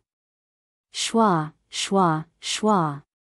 He continued to slash his sword down. This wave was far too large, and each slash that he performed could only open a gap that ran 30 meters deep. He needed to continuously slash at the wave to ensure that it didn't close in on them. The ship finally sailed through the wave, and Ling Han was so tired that he could barely raise his arms. The seawater here was extremely peculiar, with each drop being as heavy as a mountain. So, how terrifying was a surging wave? Moreover, the wave had been triggered by two elites at the heavenly body tier, so it naturally contained a shred of the heavenly body tier's might. It was already a minor miracle that Ling Han had been able to navigate the ship through it, and it would have been beyond comprehension if he hadn't been completely beat and exhausted. Boom. Boom. Boom. Before Ling Han could even recover his breath, several new waves suddenly formed and started to surge toward them. Taking a quick glance, there were at least several hundred gigantic waves. Holy fuck. Ling Han wanted to give up and send the ship into the Black Tower. Meanwhile, he and Shui Yinyu could take cover underwater. They could resurface when the two elites finished their battle, then take their ship out, and set off for their destination again. However, coming across a battle between two elites at the heavenly body tier was a rare opportunity, and watching them battle would definitely be especially beneficial to his own cultivation. Thus, Ling Han gritted his teeth and continued to endure. He continued to unleash the 10,000 techniques returned to one to slash the giant waves apart. Fortunately, his power had also increased considerably along with the elevation of his cultivation level. Thus, although the might of the 10,000 techniques returned to one was significantly reduced, its toll on him had also become much lower than before, allowing him to keep enduring. Of course, the most important factor was still his sturdy physique and astonishing stamina. Otherwise, if he'd been an ordinary cultivator at the mountain river tier, his arms would have already become numb and limp. Ling Han persevered, and under the strong intensity of the waves, his willpower was also steeled. A burning fighting spirit raged within him, and he felt as if he could even battle against an elite at the heavenly body tier. Meanwhile, the battle in the sky became more and more intense as both elites began to unleash their true powers. Dark clouds swarmed about, blotting out the sun. Then, in the next instant, flames seared through the air and transformed it into a sea of fire, appearing as if it were about to incinerate the sky and evaporate the sea. Elites at the heavenly body tier were far too powerful. Ling Han felt as if he were a mere ant. No, he felt even worse than a mere ant. If either of the two people wanted to kill him, they would be able to do so with a single glance, not even needing to lift a single finger. Power. This is true power. There was a strong hunger in Ling Han's mind as excitement surged through his body. He was unable to see the battle in the sky clearly, as the two elites soared about and unleashed their complete strength. The sky was burning, and the sea was boiling. This place had become like hell on earth. Fortunately, the two elites wandered further and further away from Ling Han and Shui Yenyu's position. Otherwise, Ling Han definitely wouldn't have been able to block the devastating shock waves that were being generated by their intense battle. Boom! An extremely thick column of light suddenly shot out from the sea and soared into the sky. Such was its astounding might that it could even be seen from hundreds of kilometers away. Ho Yang chuckled, and said, "Juyueyun, a historical site was opened by us. Why don't you head over and explore it? This lord won't compete with you." Bullsh *T. That site is only at the Sun-Moon tier. How can it compete with the value of that box? Juyueyun roared angrily. It's completely worthless. It can't be opened anyway. Then why are you keeping it? Give it to me. This lord likes this kind of strange and peculiar things. Fuck off. The two of them started to battle again, the intensity of their battle even greater than before. Blood sprayed from their bodies and instantly dyed the sky red, even transforming into a boundless blood rain that was brimming with terrifying killing intent. Numerous creatures in the sea became unfortunate victims, dying violently as their bodies came into contact with the blood rain. This was heavenly body tier blood, and being struck by a drop of such blood was like being struck by a heavenly body one. It was extremely terrifying. Ling Han had naturally placed Shui Yenyu and the ship into the Black Tower already, and he had also entered it himself. The surging waves carried them along, and they were submerged into the sea at times and were tossed into the air at others. The Black Tower was like a mustard seed, and even the extreme weight of the gravity fields was unable to affect it. In fact, it was resistant to all powers, and thus the regulations in this sea were completely ineffective against it. Xiao! A small dot of light suddenly fell down from the sky. Ling Han had a sharp eye, and he instantly determined that it was a white jade box. It plopped into the sea and then started to sink rapidly. Is that what the two heavenly body tier elites were fighting over? Ling Han's heart thumped with excitement. He couldn't snatch something from a heavenly body tier elite, but this treasure had been knocked out of their hands now, giving him a chance to obtain it. Though, it had landed quite far away. Before Ling Han could even exit the Black Tower, Juyueyun and Ho Yang had already shot down from the sky and plunged into the sea. They continued to skirmish as they chased after the white jade box, and both of them wanted to break free and move in front of the other. However, the gravity was immense here, and the jade box sunk at a tremendous speed. Ling Han lost sight of it in no time at all, and the two powerful elites also disappeared from his sight in a flash. Meanwhile, the Black Tower continued to drift along the sea, unseen and undetected by others. Ling Han's mind whirred, and he finally made a decision. He resolutely leaped out of the Black Tower. An overwhelming weight instantly bore down on him, dragging him deeper and deeper into the sea. This was exactly what he wanted.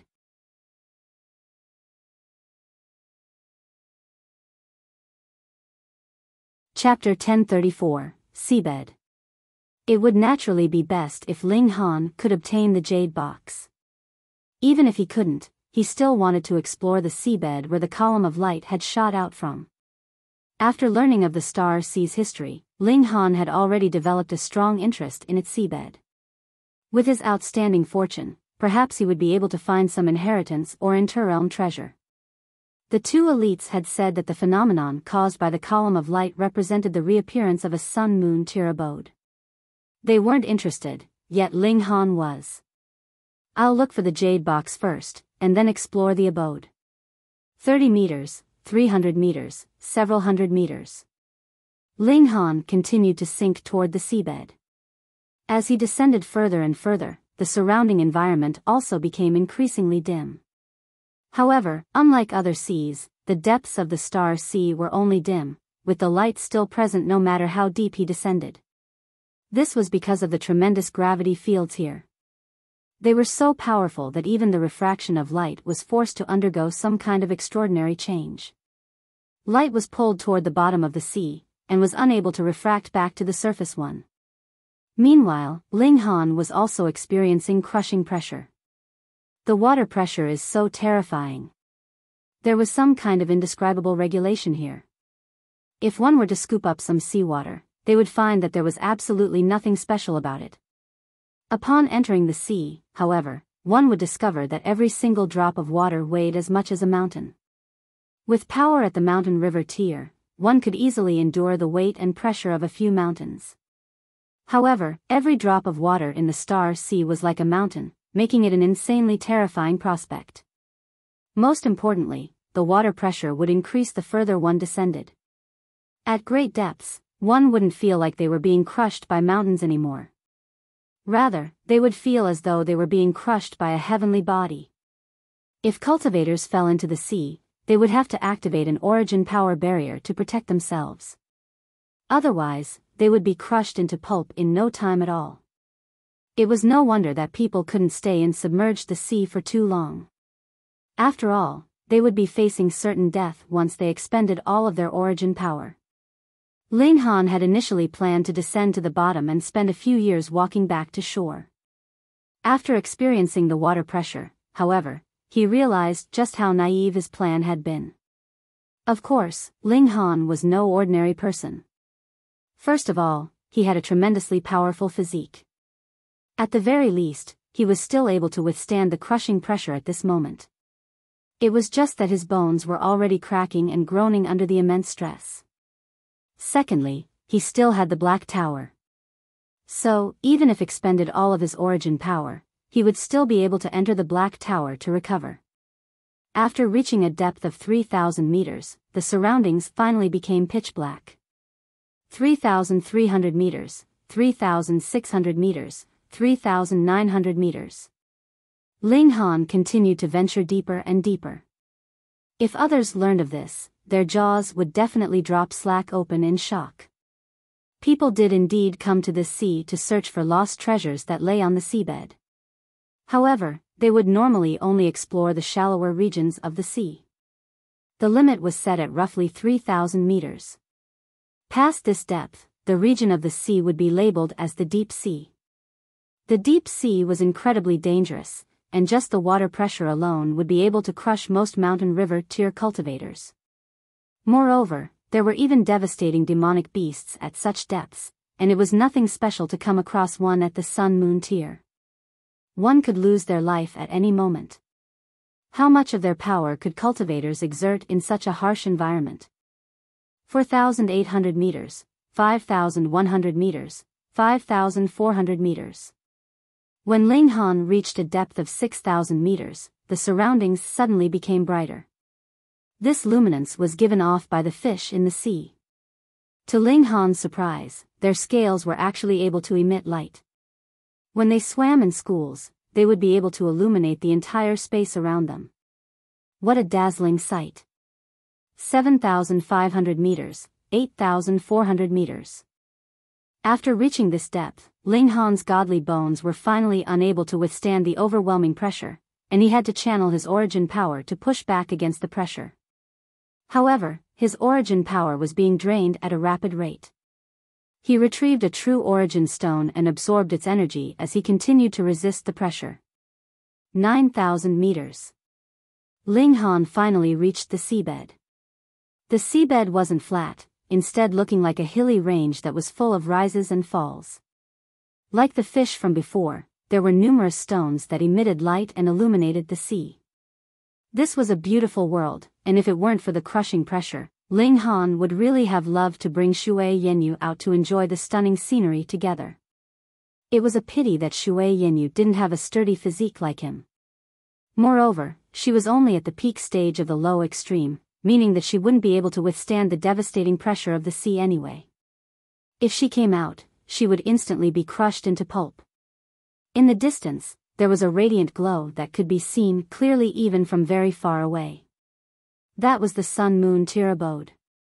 Ling Han barely hesitated before swimming toward the column of light. As for the jade box, he could only leave that to luck.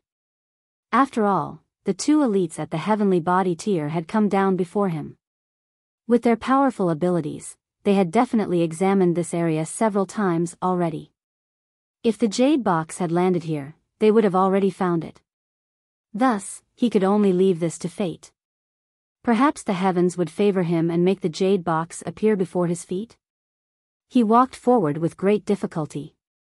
His speed had fallen drastically after he arrived on the seabed, and if others saw him, his rigid and clumsy movements would surely elicit their laughter. He advanced slowly. If he were on the surface of the sea, he would have been able to cover this distance in a mere 10 minutes. Now, however, he had to spend almost half a day.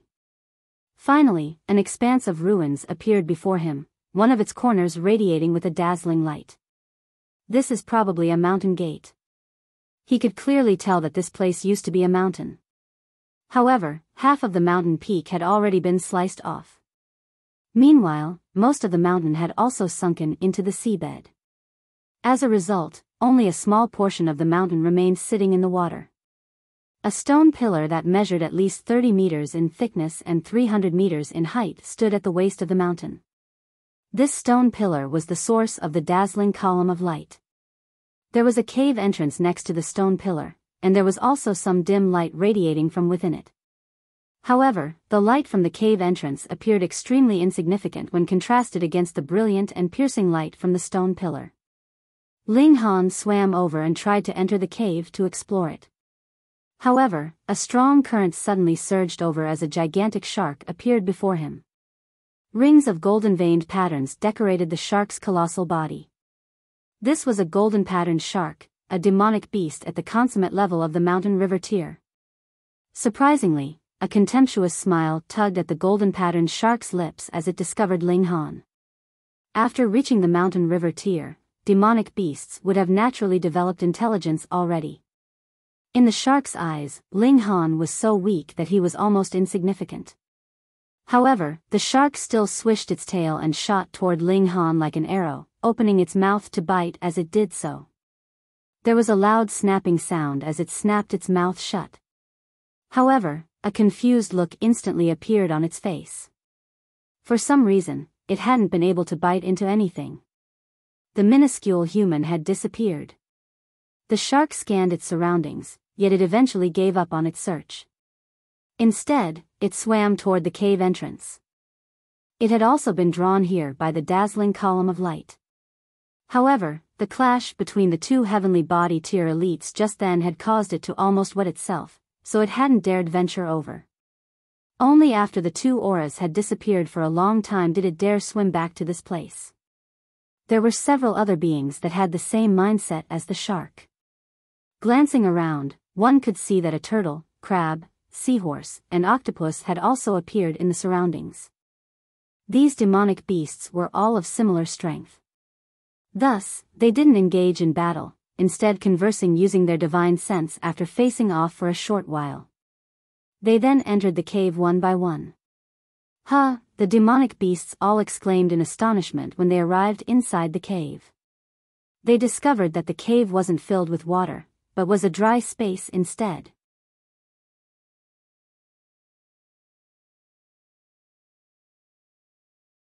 Chapter 1035, It's Mine Now. "This is the abode of a great human elite," the turtle said. No. "This is most likely a mountain sect that has had most of the regions inside destroyed," the seahorse said. "Only this one place still remains." "This place definitely holds rare treasures," the other demonic beasts exclaimed in unison. They all communicated with their divine senses, and thus they were able to converse directly and overcome the difficulties posed by the language barriers between them. "The treasures of humans might not be useful for us," the crab said. It was a demon-faced crab, and there was a demon-like pattern on its shell. It was in human form right now, yet its pair of huge pincers still remained in their original form.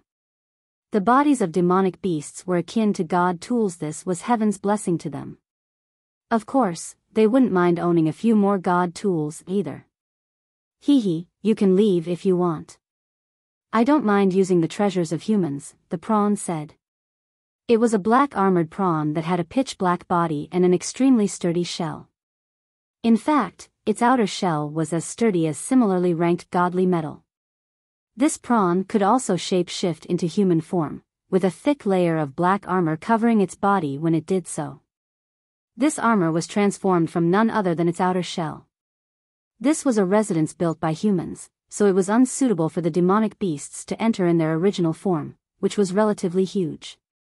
Moreover, this wasn't a water environment, meaning that assuming human form would naturally be the most suitable. The demon-faced crab humphed, and said, "There's no need for you to stick your nose into this lord's matters." Fine, fine. There are many hidden dangers here, so I say that we look for the treasures first, then decide how to divide them among us, the octopus suggested. She was the only female here, and her gray hair was plaited into dozens of braids. However, looking closely, one could see that each braid was actually a tentacle that was gently swaying about. She was a gray cloud octopus. I agree. Let's look for the treasures first. The demonic beasts reached a consensus and started exploring the ruins. It's been too long, and all of the valuable things have already crumbled to dust. Damn it. This is the constellation illusion grass, a level 5 godly medicine.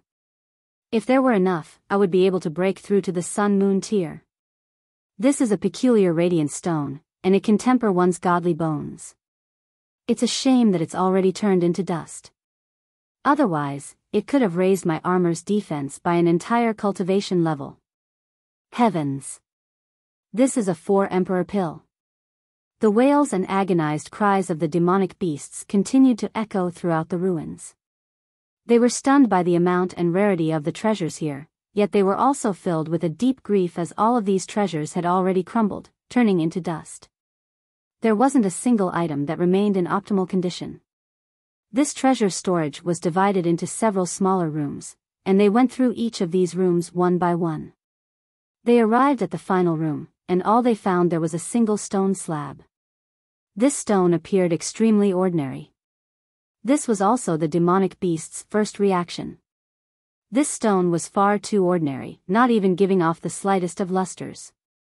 This was the kind of stone that wouldn't attract a second glance if it were tossed onto the ground with other stones. The problem was, would one really place such an ordinary stone inside a treasure storage? It would be hard to determine if there was nothing to compare it to. However, the treasures in the other rooms were all at the sun-moon tier, and only this room housed a stone that appeared extremely ordinary. How could the demonic beasts not be suspicious? "What on earth is this thing?" a demonic beast asked curiously. "How about we examine it first? There's no need for us to fight over it before we learn of its functions," the demon-faced crab suggested. Agreed. The demonic beasts all shuffled over. No one dared to attack, as they had already reached a consensus. If anyone dared to make a move, they would definitely become the target for everyone else. However, this stone was truly as normal could be, even seeming extremely irregular in some places. It appeared as if it had been chipped off from a larger boulder. The demonic beasts tapped it and ran their hands over it, yet there was absolutely no reaction from the stone. However, their expressions changed drastically when they started attacking the stone. This was because attacking the stone was like attacking air, with the stone remaining firm and unmoving no matter how they attacked it. Although we're unaware of what other functions this stone has, just the fact that it can absorb attacks is already extremely shocking, the gray cloud octopus exclaimed. This stone slab wasn't just sturdy. The most astounding part was that it could actually absorb attacks. The faces of the demonic beasts were all filled with greed. Even if this stone slab had no other uses, just the fact that it could absorb attacks was already beyond extraordinary. Shwa! Several hands instantly grabbed at the stone. Now that they knew of its effect, everyone naturally wanted to obtain the stone for themselves. If they could use this stone as a shield, the strength of their defenses would definitely increase manyfold. Move aside. It's mine. The demonic beasts roared at each other as they fought over the stone. This was naturally a chaotic battle. Every single demonic beast was aiming for the stone slab, so they didn't have any intention of killing their opponents.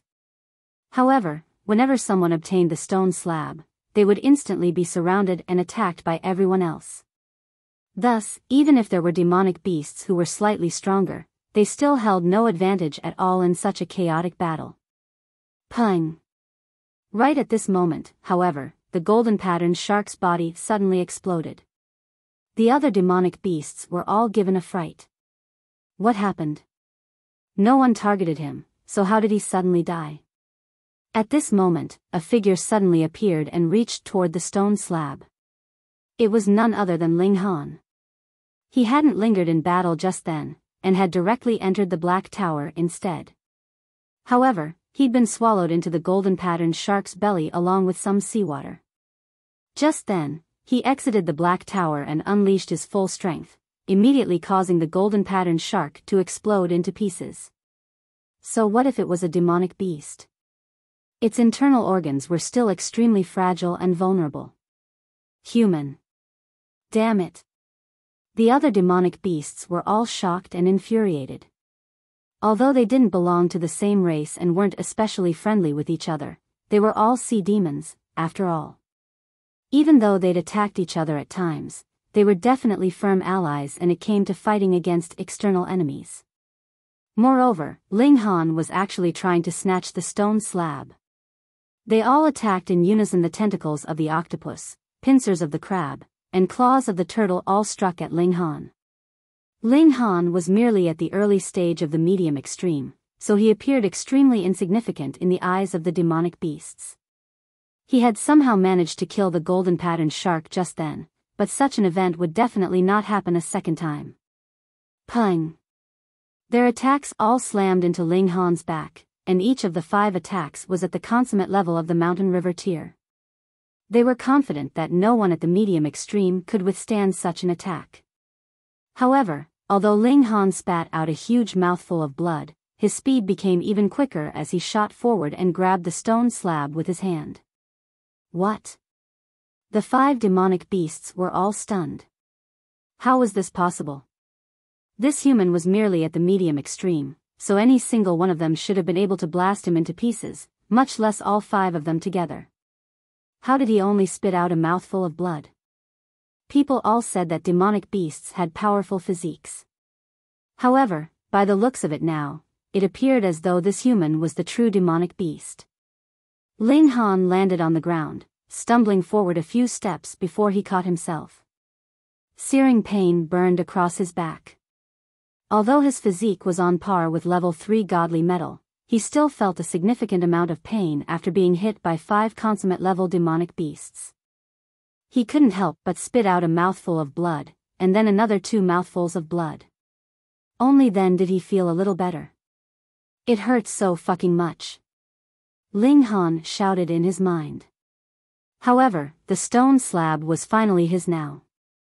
He wouldn't be afraid of losing it even if a heavenly body tier elite came over right now. Sorry, but this stone slab is mine now.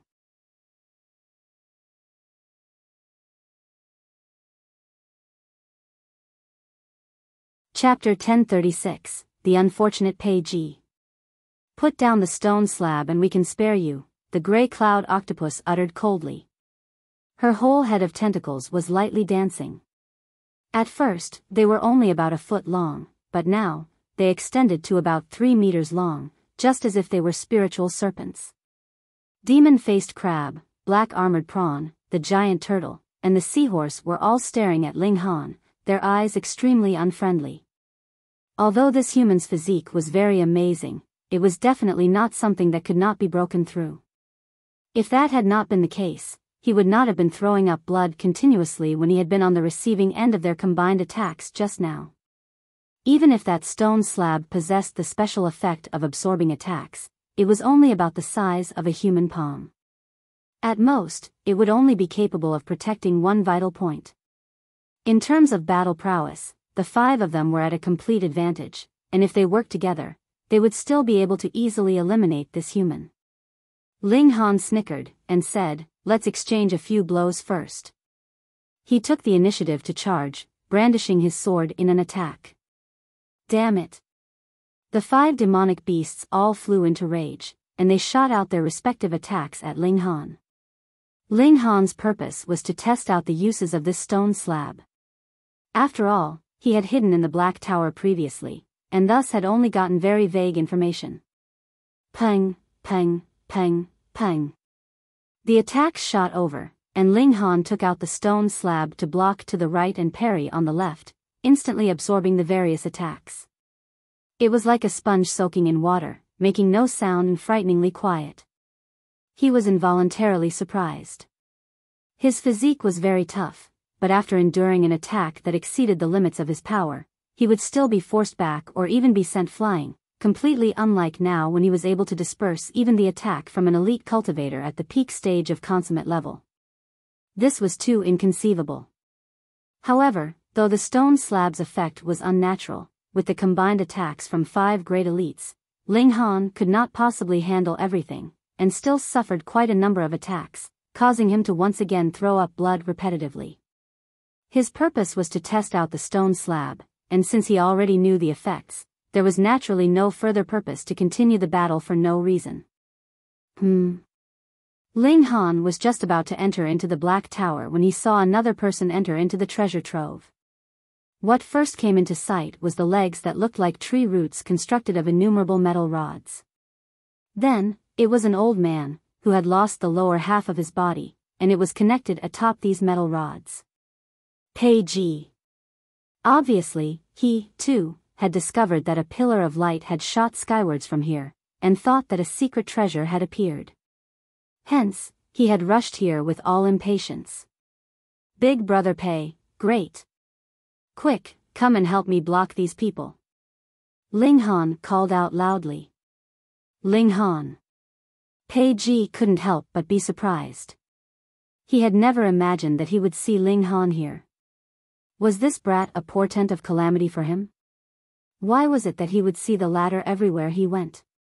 Ling Han pounced over, but at the instant he neared, he flashed right into the Black Tower. Immediately, Grey Cloud Octopus, Demon-Faced Crab, and the other great elites all turned their eyes to Pei Ji. Where's the brat? They asked icily. If that stone slab could be used appropriately, then the value it exhibited would be incredibly astonishing. Pei Ji was baffled. At first, he had thought Ling Han was mocking him by calling him Big Brother, but when he saw the extremely unfriendly eyes of these 5, he knew that he had been done in by Ling Han. Ling Han had diverted the disaster onto him. Damn it, exactly what utterly horrible thing had that brat done that it would implicate him as well? Ho ho, I shall not lie to you. Not only am I not friends with that damnable brat, we are enemies.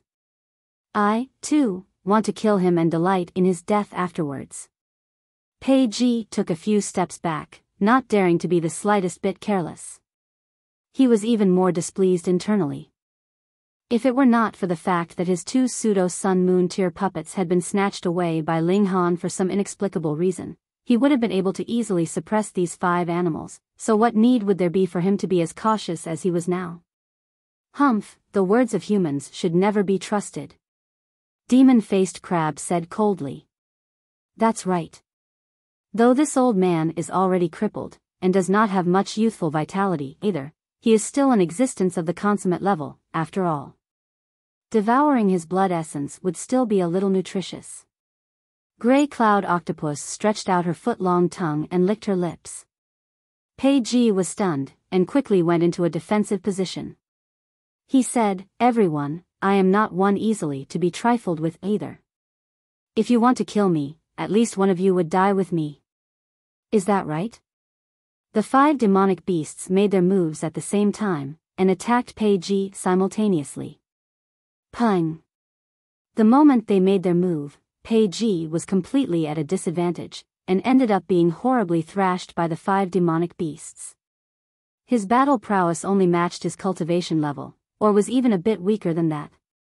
The majority of demonic beasts, though, could reach the standard of battle prowess they should have. A great many even possessed battle prowess that exceeded their cultivation levels by a star because of their tenacious body and unique anatomy.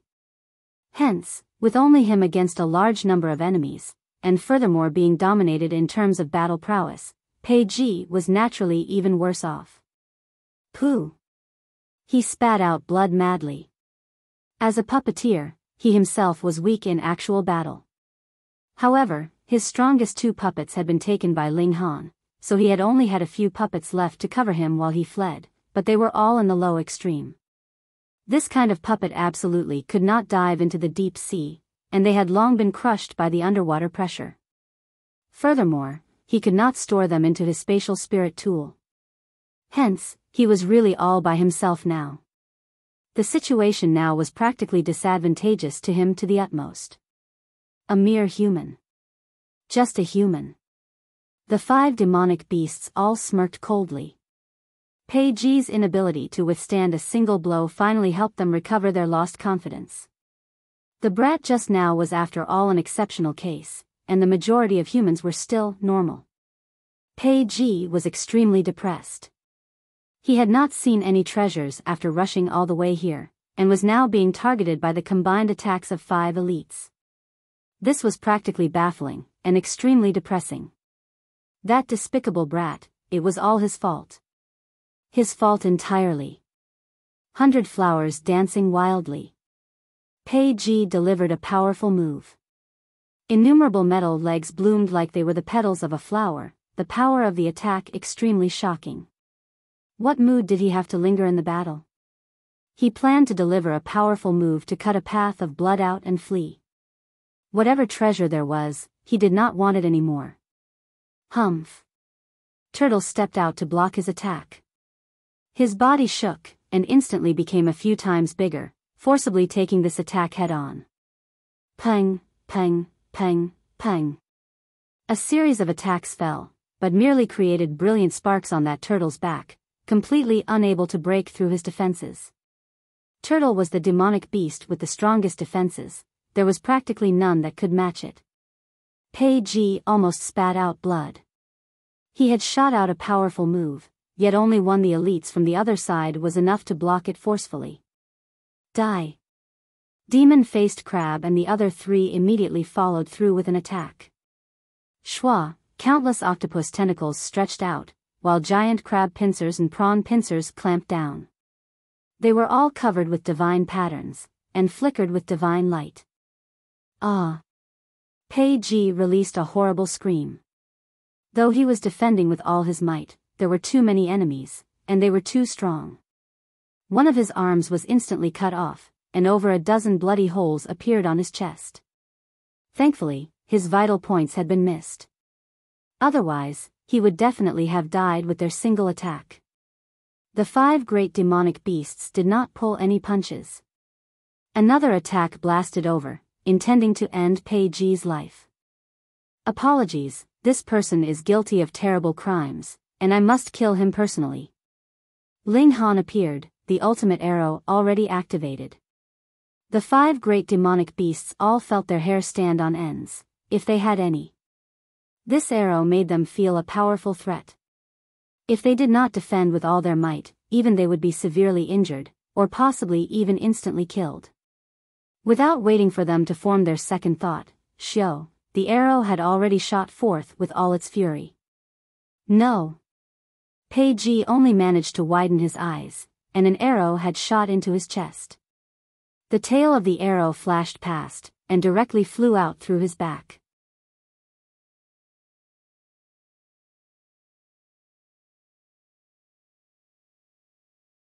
Chapter 1037, Absolute Beginning Stone. If Pei Ji had still been in his prime, then even if he was unable to dodge this arrow, he would at least have been able to avoid a critical hit to his vitals. However, he had been ganged up on by 5 great demonic beasts, and had already received severe injuries, with his battle prowess taking a drastic drop. How would he have been able to avoid this arrow? He looked at his chest with slight confusion, then pointed at Ling Han, and uttered, "Brat, I will definitely tear you into pie." Pa. He had not finished saying the word pieces when his chest suddenly exploded. It was impossible for him to ever finish that final word. His expression was filled with unwillingness. He collapsed heavily onto the ground, his blood spilling all over. This treasure trove was obviously incredibly sturdy. The battle just now had not damaged it in the slightest, and now, the blood of a mountain river tier cultivator was naturally unable to damage it either. Many shadows embodiment technique. Ling Han babbled, and Xiao entered into the Black Tower. Damn it. The 4 powerful demonic beasts were all furious. They had been tricked once by Ling Han just now, and now, for some inexplicable reason, they allowed him to escape. They had really lost face here. What kind of movement technique is that? How could it be so strange? We have fallen for his trick. This old human bastard was not in the same group as that little bastard, instead, they were enemies. Damn it, we've been used. Without us acting, that little bastard would definitely not have been able to kill that old bastard. We've been horribly tricked. The 5 demonic beasts were in a towering rage, but now that Ling Han had disappeared without a sign, what else could they do? After raging for a while, they left one by one. The extraordinary images here were incredible, and might attract even more powerful demonic beasts. By that time, their only fate would be devoured. Ling Han, too, came out of the Black Tower. He left the treasure trove, and followed the crowd. He once again entered into the Black Tower to study that mysterious stone slab. Small Tower, do you know what this is? Small Tower's figure surfaced. It lightly swayed, and replied, "This is the absolute beginning stone." Ling Han asked because he wanted to try his luck and maybe get an answer. He had not thought that Small Tower would really know it, however, so it stunned him for a moment. Then, he continued, "Tell me more details." Small Tower humphed, and finally replied, "In the beginning when the heaven and earth split, it was among the most ancient stones, and is an evolution of the Chaos Source Rock." Ling Han knew of the Chaos Source Rock. Previously, when he had still been in the lower realm, he had obtained a large piece Azura Demon Emperor kept constantly. Furthermore, he had even managed to trick the latter heavily because of it. "Then it is an incredible treasure," he exclaimed, slightly excited. "Sorry, aside from the fact that it's a bit old and a bit sturdy, the absolute beginning stone does not have any special property. It is merely a material used to record history," Small Tower immediately interrupted. Ling Han was immediately disappointed. This was something he had snatched back when he fully knew he faced the risk of being heavily thrashed, and it actually could not be considered a treasure. "Hold on." Ling Han immediately said, "That's not right. No power can penetrate this stone, and it can absorb all power, so how would one be able to carve words on this? Ho, since it cannot be penetrated by any power, how could it have been shattered into pieces, then?" Small Tower countered. "This." Ling Han nodded, and said, "Even if it is the absolute beginning stone, there should be a maximum limit to the power of the attacks it can absorb. When the power has exceeded this limit, even the absolute beginning stone would only be shattered. So the child can be taught." Small Tower put on an air of maturity. However, the Black Tower had existed for who knew how many millions, or perhaps it should even be counted in billions or trillions of years, so it did indeed have the right to act mature. Though the absolute beginning stone is no treasure, because its history spans very far back, it is treated by many as a plaque of greatness to sing praise of the feats their ancestors have achieved, so it could still be considered quite a rarity, Small Tower continued. Ling Han sighed, and said, "Though I feel quite good about myself, I am still not so arrogant as to set up a plaque to sing praise for myself. I'll just use this thing as a shield." "Oh, right, what kind of power could break it?" "Power of the Genesis tier would be able to break it," Small Tower replied. Ling Han's eyes widened, and he said, "Then wouldn't it have to be someone of the Genesis tier?" Small Tower did not reply, apparently thinking that this question was very stupid, so it could not even be bothered to answer. "Then this shield is really quite useful. Unfortunately, it's too small." Ling Han appeared quite satisfied because this stone slab was completely capable of absorbing attacks, and if properly used, it would show amazing effect. But because it was too small, if he encountered a powerful demonic beast that used its mountain-like body to smash him, it would be a complete waste as it would not be able to protect him at all.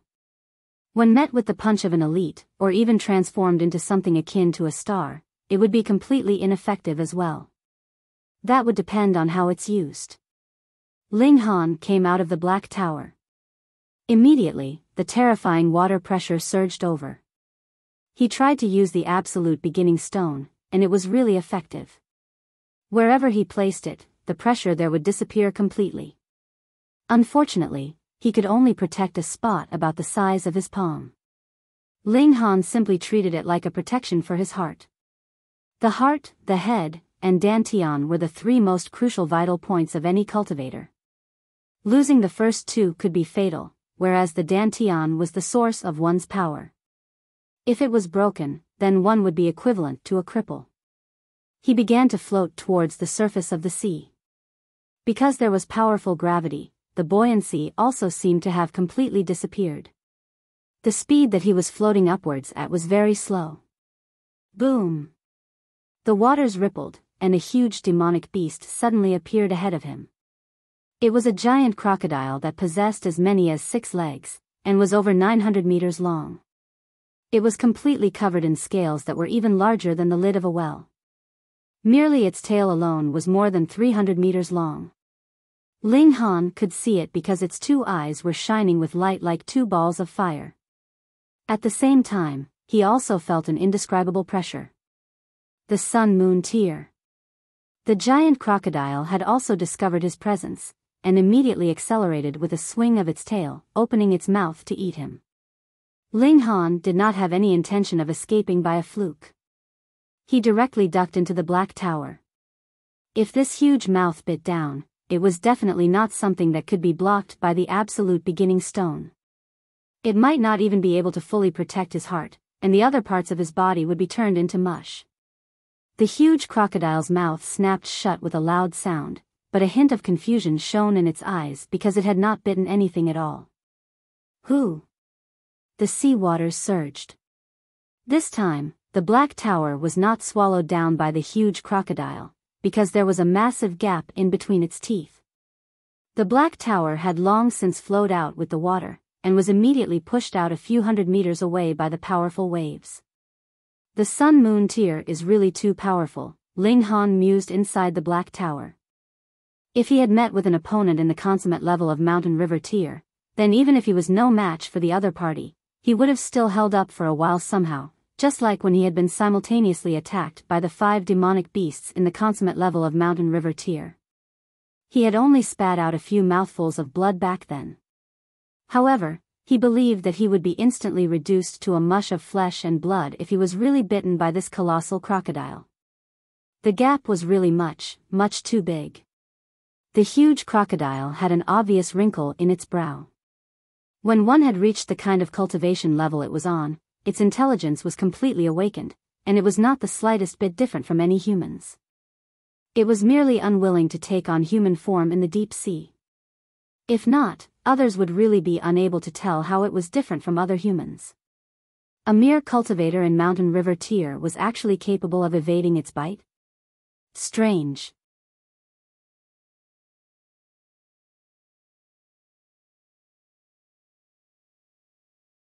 Chapter 1038, Reappearance of the Jade Box. The giant crocodile swam around the area for a while, but in the end, it left with a wave of its strong tail, causing water to surge. Ling Han came out of the Black Tower, planning to once again float to the sea's surface, yet suddenly felt alarmed. Immediately, he once again entered into the Black Tower. Boom! The giant crocodile actually charged back silently without any warning, and released a fierce attack towards him. So crafty and cunning. Ling Han shook his head. He definitely could not underestimate it just because it was a crocodile. To be able to cultivate to the Sun-Moon Tier, how many thousands of years had this crocodile been alive? A demonic beast at Shattering Void Tier would awaken its intelligence completely. From that point onwards, it had lived so many years, so its intelligence would definitely not be inferior to any wise man's of the human race. Underestimating it was absolutely courting death. Who, but that pounce from the giant crocodile caused the violent surging of the sea waters. The Black Tower would not be affected by the special gravity of this place, and so it went with the natural flow, moving with the water. How powerful was the strength of a Sun-Moon tier cultivator? Furthermore, the pounce just now was planned out by the giant crocodile, so the power it unleashed was really very strong, pushing the Black Tower far away. In a few breaths' time, it had floated over a dozen miles away. Ling Han waited for a while, and when he felt that it was calm, came back out of the Black Tower. He had not surfaced for long when a terrifying feeling was once again felt by him. He hurriedly ducked back into the Black Tower. Bang! True indeed, that gigantic crocodile had reappeared. Fuck, why was this animal so determined not to let him escape? Ling Han was speechless. Had this massive crocodile discovered that he had disappeared in a way that was too unnatural, and sensed that there was an incredible treasure in his possession? If you want to follow, then just follow. I will go and be intimate with my wife, and you just wait patiently. He simply went to seek out Shui Yenyu, tormenting this seductive beauty so much that she was flushed red. She repeatedly called him a pervert, yet was also delighting in the treatment, half resisting and half welcoming it. Her beautiful eyes were like spring water, releasing an air of charm and captivation, stirring Ling Han's appetite greatly. At this time, he did not have the time to care about the huge crocodile outside, and thus, he did not realize that the Black Tower had actually been drawn into a channel with the flow of the water. This channel was unfathomably deep, and there was an endless darkness at the bottom. The large crocodile had swum here once before, but it was so scared that it turned with a sweep of its tail immediately and fled in the opposite direction. If Ling Han had also noticed this detail, perhaps he would have immediately come out of the Black Tower, and would not have allowed the Black Tower to fall in no matter what. But now, he was completely ignorant of the situation outside, just going with the flow of the water, which brought him into the endlessly deep abyss. Ling Han and Shui Yenyu were whispering sweet nothings to each other to pass the time, waiting for that giant crocodile to leave by itself out of impatience. Shio, he came out of the Black Tower. Fuck. He only felt as if all the bones inside his body had been shattered, immediately releasing cracking sounds. Why was it like this? Ling Han was confused. The water pressure here was extremely frightening, and this was something that he had been aware of. However, it was definitely not serious to this extent. Even if he channeled his origin power, it was useless this time. In an instant, over a dozen of his bones had been broken, and they even turned into shattered pieces. He could not hold on. He immediately entered into the Black Tower, and then channeled the indestructible Heaven's Scroll. His bones began to heal, and after about 30 minutes, he was completely recovered. Why has the pressure suddenly become so strong? Ling Han observed the outside world from within the Black Tower, but it was completely dark there, and the surroundings were completely different from before. Ahead of them, there was a somewhat weak light, flickering. Oh no, who knows where the waves created by that massive crocodile have drawn us to? Ling Han was lost for words. Previously, he merely went to be intimate with Shui Yenyu, and paid completely no attention to the change in surroundings. Now, he was actually brought into such a dangerous place. With such terrifying water pressure, all the bones in my body would probably be shattered in only a single breath's time. How am I going to float to the surface of the sea, then? Then, wouldn't that mean that I am eternally trapped in this place? Hold on, something ahead is glowing. Perhaps it will bring around a turn in luck. Now that things were like this, Ling Han could only try everything and anything in this desperate situation. He immediately came out of the Black Tower, and caused waves with a palm strike. Then, he quickly ducked back inside to allow the Black Tower to float towards that glowing spot by itself. It was naturally very slow. Furthermore, the water did not flow according to his will, and would frequently float in the wrong direction. Hence, the speed with which they were nearing that point of light was extremely slow. However, no matter how slow he was closing in on it. After about less than half a day, Ling Han could finally clearly see that point of light. It was actually a box. It was made of jade, and it was exuding a milky white light by itself. It was that box.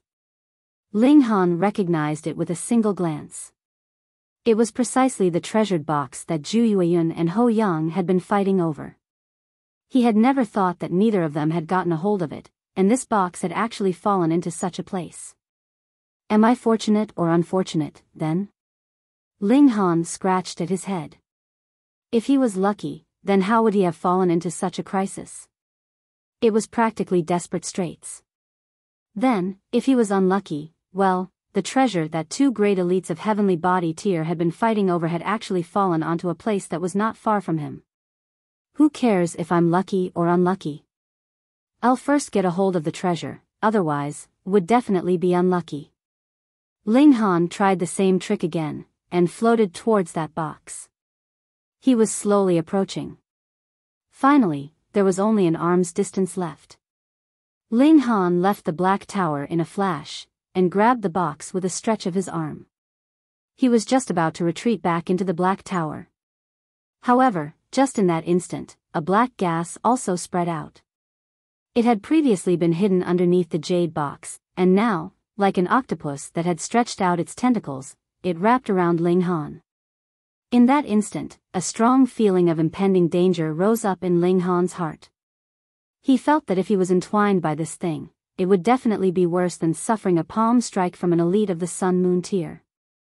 He quickly tried to hide back into the black tower, but that black-colored aura actually followed him closely like a shadow, sticking tightly onto the jade box. Shwa, it entered with it into the black tower. Furthermore, the black-colored gas was spreading out too quickly, and had already entwined Ling Han's hand. Incomparably confusing thought was rushing up against Ling Han, causing him to completely lose all reason as if he was about to go mad. Duo. Small Tower appeared, and shouted at him. The black gas dispersed like fog, instantly transforming into millions of silken threads. However, it was very stubborn, and a stream of black gas was still sticking onto Ling Han's hand, and boring into his body. More and more, the whole black fog was shrinking back, and gushing into Ling Han's body. Boom!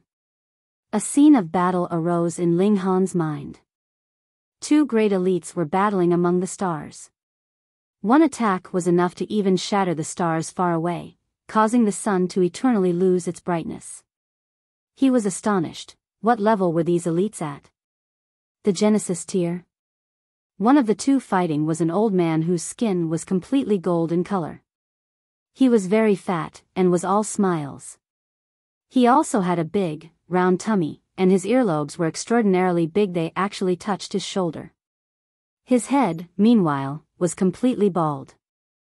This caused Ling Han to recall one of the pirates he had encountered before. He was obviously a mad murderer, but when he practiced his cultivation technique, he actually had an air of dignity and stately grace. The feeling this old man gave him was the simian incredibly sacred air full of great mercy that transcended all life.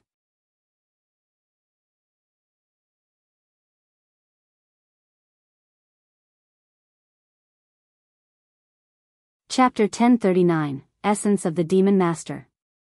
On the other side of the battle was a man who looked to be only in his 40s. His upper body was bare, and all his muscles were bulging. However, what was unusual was the fact that there were actually multiple divine patterns on his skin. They did not seem to be engraved on his skin, but rather cast from some kind of metal. Not only was that the case, there were over a dozen sharp spikes growing on his back. They had all sprouted from his spine, and each spike was over 1/2 meter long, making for a frightening sight. A black chi entwined around his entire body, which gave Ling Han a feeling of familiarity. Demonic chi. Right, that was precisely demonic chi. This man was a great elite of the netherworld, and the golden-skinned old man was obviously one of the immortal realm. This was a battle between the two most powerful elites from the two realms. In their great battle, they could change the shape of their bodies according to their will. There were times when they were the size of ordinary humans, but there were other times when they were zillions of meters tall. With a stretch of their arm, they could easily grab a star nearby and smash it into the other. In the fierce battle between these two titans, the surrounding stars had been completely ravaged, multiple blinding spots of light lighting up the dark universe. Ling Han could feel his hair stand on ends just from watching. A whole star was smashed into bits, and there was a massive conflict involving the regulations of heaven and earth. That kind of destructive power was capable of utterly ruining everything. Even elites of the heavenly body tier would only be insta-killed in this kind of battle. However, this kind of conflict did not have the slightest negative effect on these two people. They merely continued such an utterly destructive battle, and created even greater destruction. Yet finally, the man from the netherworld was no match for his opponent. He was hit with a great attack, his body sent flying, and directly shattering a star. Meanwhile, he was stuck to a shattered piece of the star, and streaked towards the depths of the universe. This powerful move directly shattered his physical body, and erased his divine sense as well. In theory, he was definitely and completely dead, with no hope of survival. He streaked through the universe alongside this shattered piece of star for who knew how long, and finally crashed into a planet, turning a plane into a massive sea. Star Sea. Ling Han finally understood. In the past, two ultimate elites had been battling, with one being defeated, or even killed. His body alongside a broken piece of a celestial body crashed down right into Joint Peace Planet. This was the origin of the Star Sea. But what no one knew was that one of the fighters was actually a great elite from the netherworld. Was he in the Genesis tier? Ling Han had not yet completed this thought when he saw a stream of chaos attack him, causing him to be filled with killing intent. Kill, kill, kill, he wanted to kill all the people of this realm. This was the remaining will of that great elite from the netherworld. He had to have died long ago, but even if this kind of existence left behind merely a shattered piece of his will, that would be sufficient to affect any who came after. Now, the demonic chi was influencing Ling Han's heart, wanting to erase his original self and turn him completely into a demon. Ling Han humphed.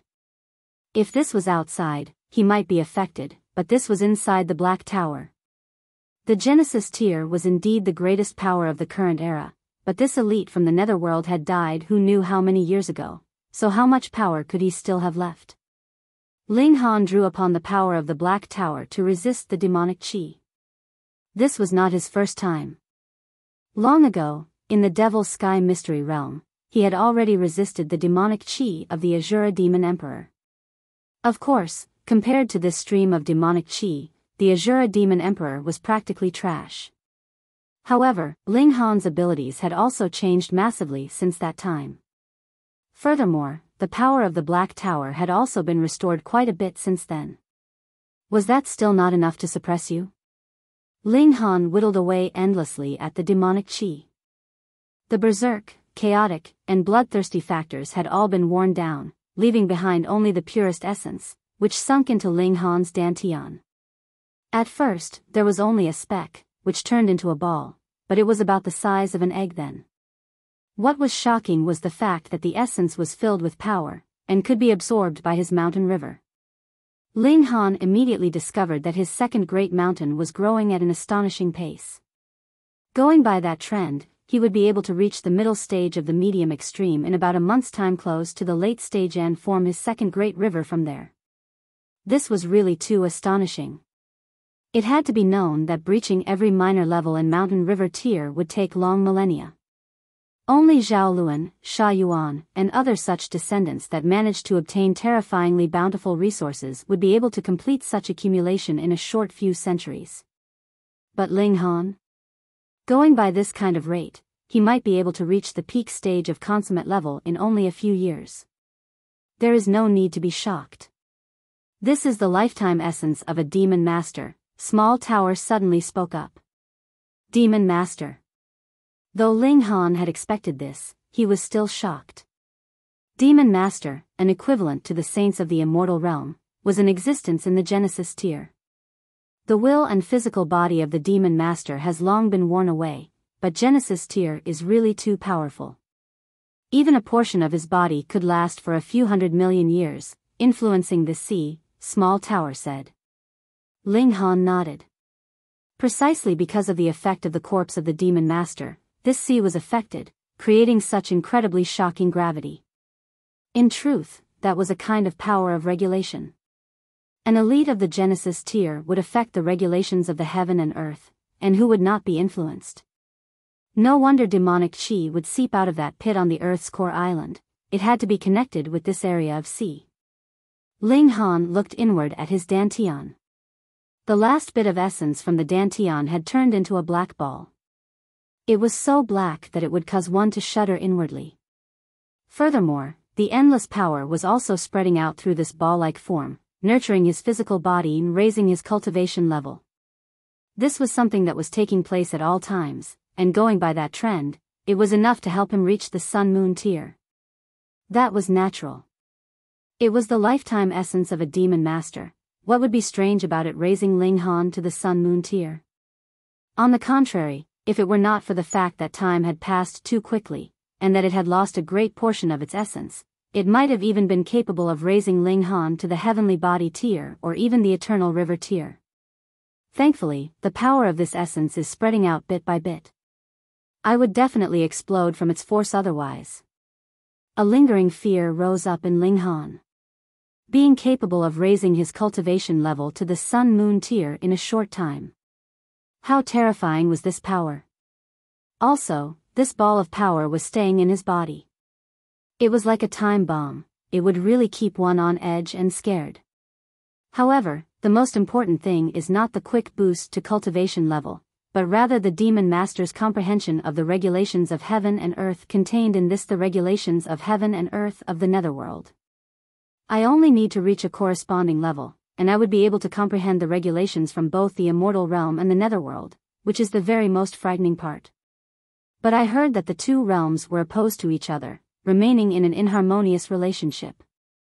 If I'm not careful, I may not be able to merge the regulations of the two realms. Instead, I myself would be driven mad. The regulations of the two realms would conflict, and I'd die. Forget it. This is something that I should consider only after I have stepped into the Genesis tier, so I'll just think about it later. According to that theory, the reason why this star's sea would have such a powerful gravity field is because of the existence of the Demon Master. Now that I have absorbed the essence of the Demon Master, wouldn't this great sea be no different from any ordinary sea? I can leave this place. TSK, I am indeed very lucky. When I opened the sky, I was instilled with good fortune from the heaven and earth. That is definitely no mere empty words. Furthermore, a thought flashed in Ling Han's head. The demonic power source in his dantianthus was the name that he came up with for that lump of essence from the Demon Master. After all, if he called it essence, he felt that it was somewhat filthy. Immediately spread out threads of demonic chi. His air immediately changed, and there was a black gas circling around his whole body as if he had transformed into a demon himself. I can pass myself off as a person from the netherworld. I'll let the Azura Demon Emperor come take a look to see if there are any discrepancies. Ling Han cracked a grin.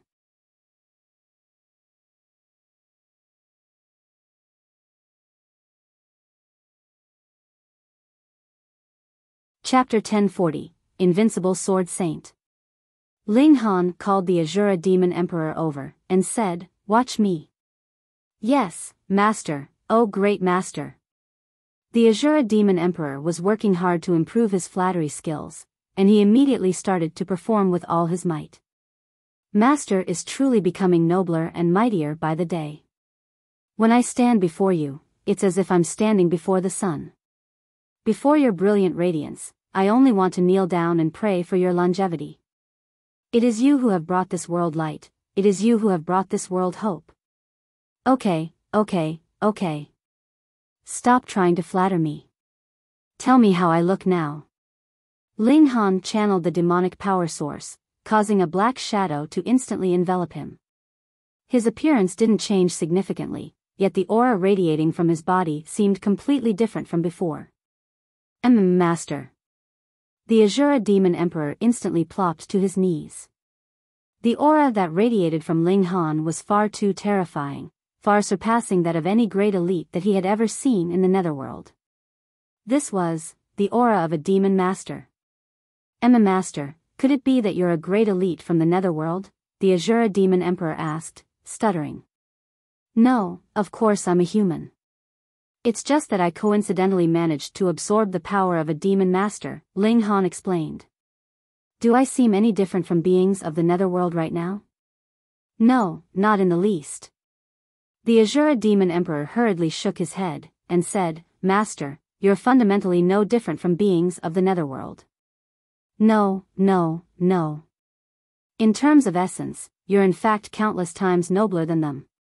Oh, dear master, please allow little Azura to embrace your leg. Piss off. Ling Han kicked the Azura Demon Emperor aside. Do you think you can act cute just because you're in the body of a wolf? Ling Han waved his hand and threw the Azura Demon Emperor into some distant corner in the Black Tower. He then summoned the Jade Box over again. This Jade Box was extremely sturdy, and even elites at the Heavenly Body tier wouldn't be able to open it. If he were outside, Ling Han also wouldn't be able to open it. However, he was in the Black Tower right now. He examined the Jade Box, and discovered that it was actually one seamless entity. It was like a naturally formed piece of jade, though its large size made it seem more like a box. He shook his head, unable to sense whatever lay inside the jade. Since I can't find any seams, I'll use brute force to open it. Ling Han used his fingers like a knife and dragged them across the jade. The boundless power of the Black Tower flowed into him, making him feel as if he were an omnipotent god. Open, he said softly. Pa.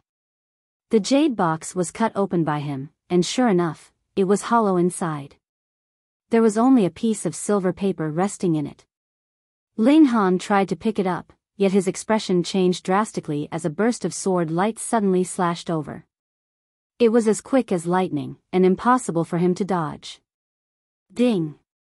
Small Tower appeared and blocked the sword light, and then said, What despicable deeds did you perform? Why are you targeted by everyone everywhere you go? Heh, will you die if you don't bag me for a while? Ling Han mulled over the sword strike as he walked over. That strike had been incredibly quick, yet that was only because he hadn't drawn on the power of the Black Tower to avoid it. After all, who would be wary of a piece of paper? Could this be the decree of a supreme being? Ling Han was prepared this time, and he summoned the power of the Black Tower around his body. Right now, perhaps only cultivators at the Genesis tier would be able to threaten him. He reached toward the piece of silver paper again. Xiao!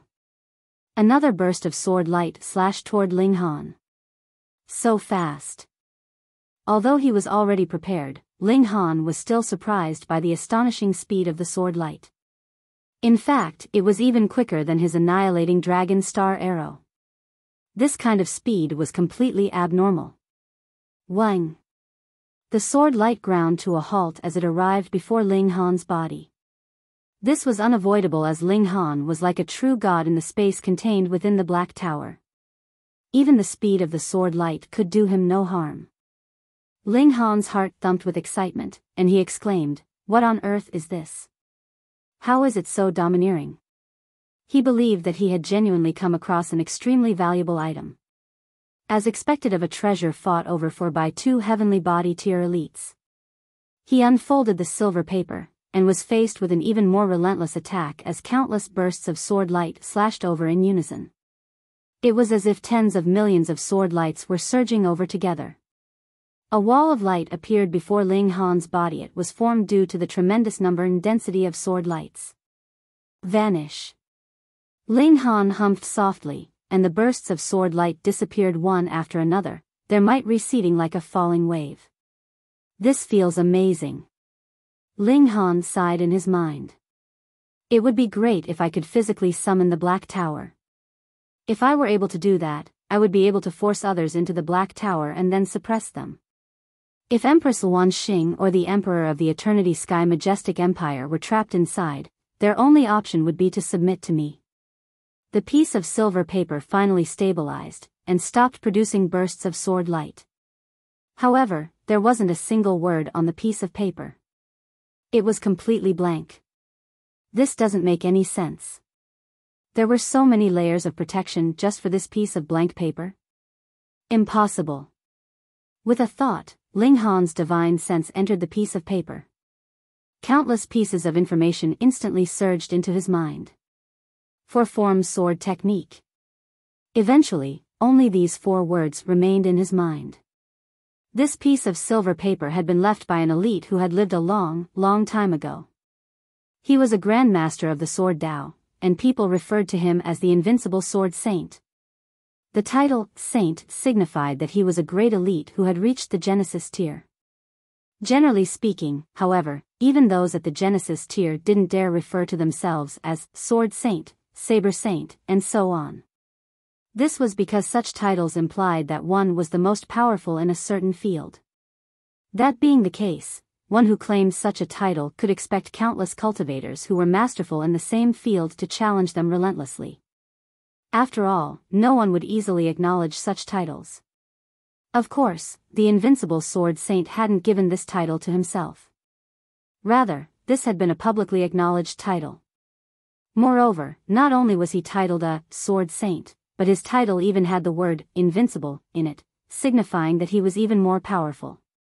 It was extremely likely that he was the strongest cultivator of the sword Dao in history.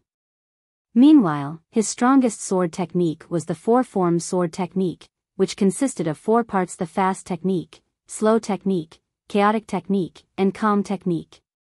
What was recorded on the piece of paper was the fast technique. Ling Han sighed with emotion after roughly experiencing the sword technique. As expected of a sword technique created by a great elite at the Genesis tier. This isn't something that ordinary people can practice. It was because this sword technique required its wielder to possess a powerful physique. As its name implied, the fast technique focused on speed. Its speed was incredible, so much so that it would surpass the limits of its wielder's cultivation level. This involved the breaking of regulations, which was why one needed to have an extremely strong physique. Otherwise, one's body would be obliterated by the regulations before they could even start to break the said regulations. This technique suits me perfectly. Ling Han was over the moon. The fast technique simply required one's physique to be at the same level as their cultivation level. However, Ling Han's physique was already a level above his cultivation level. This implied that his mastery of the fast technique could perhaps even surpass the Invincible Sword Saint if they were to be compared at the same cultivation level. However, the Invincible Sword Saint only achieved great accomplishment in the 4-form sword technique after advancing to the Genesis tier. This involves the regulations of the Genesis tier, so I might be unable to comprehend this sword technique's essence. Ling Han shook his head.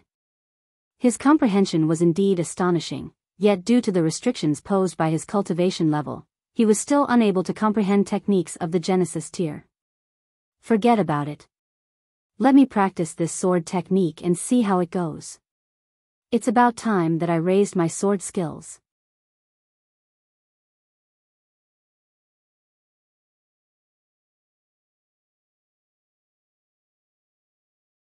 Chapter 1041, Fast Technique. Ling Han was in no hurry to leave, so he stayed in the Black Tower to practice his newly learned sword technique. 1 day, 2 days, 3 days. The regulations are broken, and that's the reason the speed of this technique can increase without limits. Those who face this sword technique have no chance of dodging it, Ling Han murmured to himself as his body flew through the air and his sword slashed down. His sword was as quick as lightning as he dashed forward, yet he immediately felt a pang of pain shoot through his left leg. Lowering his head, he was shocked to discover that his left foot was still planted in its original location. His toes were all broken, and some were even twisted at unnatural angles. Gasp! Is this the consequence of breaking the regulations? Ling Han grimaced as he hurriedly reattached his left foot. He channeled the indestructible Heaven's Scroll and healed the wound. I took the wrong path. Although the speed of my sword was quicker, the damage to my body was even greater.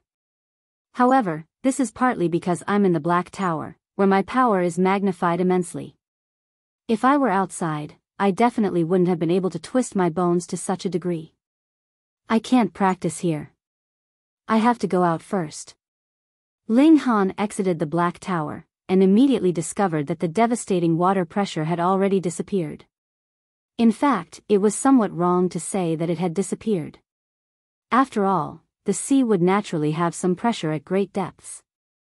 However, such pressure was like weightless fog to him right now, and it was completely unable to affect his godly bones. Huh. If that's the case, will I be able to use my flight god tool as well? Ling Han retrieved the cloud-piercing shuttle and tried to steer it. Sure enough, the cloud-piercing shuttle split through the currents and arrived at the surface of the sea after a mere few seconds. It then shot into the sky. As expected, Ling Han let Shui Yenyu out, and told her about what had just happened. Invincible Sword Saint? Shui Yenyu was baffled. It was clear that she had never heard of this name before. This wasn't surprising. Right now, the strongest cultivators on the Joint Peace planet were only at the heavenly body tier. Perhaps there had been an ancient era when cultivation had prospered and great elites at the Genesis tier existed. However, the cultivation environment on the Joint Peace planet was nowhere near as prosperous right now. Time could destroy everything, and even great elites at the Genesis tier couldn't escape the test of time. It's a pity that you're probably unable to learn this sword technique, Ling Han said with a sigh. He wasn't a selfish person, and would definitely share such benefits with his friends and family. Who said I can't learn it? Shui Yenyu said proudly. Ling Han chuckled, and steered the cloud-piercing shuttle to a small island. He decided to camp here and master the fast technique first. He examined the fast technique with Shui Yenyu, yet she was at a complete loss, unable to make any sense of the technique. In fact, Ling Han was also baffled, though the demonic power source in his dantian would release some mystical power and help him overcome any problems and barriers that he came across. This was the regulation of heaven and earth corresponding to the Genesis tier. It was impossible for Ling Han to comprehend the technique by himself, yet with the aid of the demonic power source, he was able to slowly master the fast technique. It was as if the comprehensions were being slowly forced into his brain. Thus, in theory, he lacked the ability to practice this technique. However, even the heavens had helped him, with the Jade box coincidentally landing right where the demon master rested. Meanwhile, his black tower was able to suppress the essence of the demon master, and he was more so cultivating the indestructible heaven scroll. It was due to all of these conditions being satisfied that he was able to succeed. Even so, the pace of Ling Han's improvement was still as slow as a snail crawl. Ling Han felt extremely uncomfortable when he wielded his sword, with his hand, feet, waist, and every other part of his body all twisted at an angle that made it hard to apply strength.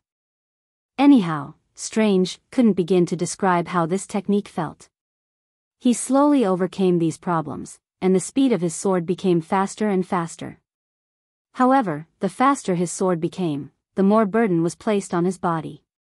His godly bones would creak and groan with every strike that he performed, and if it were Shui Yenyu who was performing them, all of her bones would definitely be shattered. So fast. Shui Yenyu witnessed Ling Han's improvement, with the speed of his sword becoming quicker with each passing day. In the beginning, she could still follow Ling Han's sword light with her eyes. Now, however, she couldn't follow it at all. His hand would move, and his sword would instantly reach its target. That was how unbelievably quick it was. No wonder he was called the Invincible Sword Saint. This kind of sword technique simply defies nature. This is only one form of the four-form sword technique. How powerful is the slow technique, chaotic technique, and calm technique? Ling Han and Shui Yenyu were both extremely intrigued.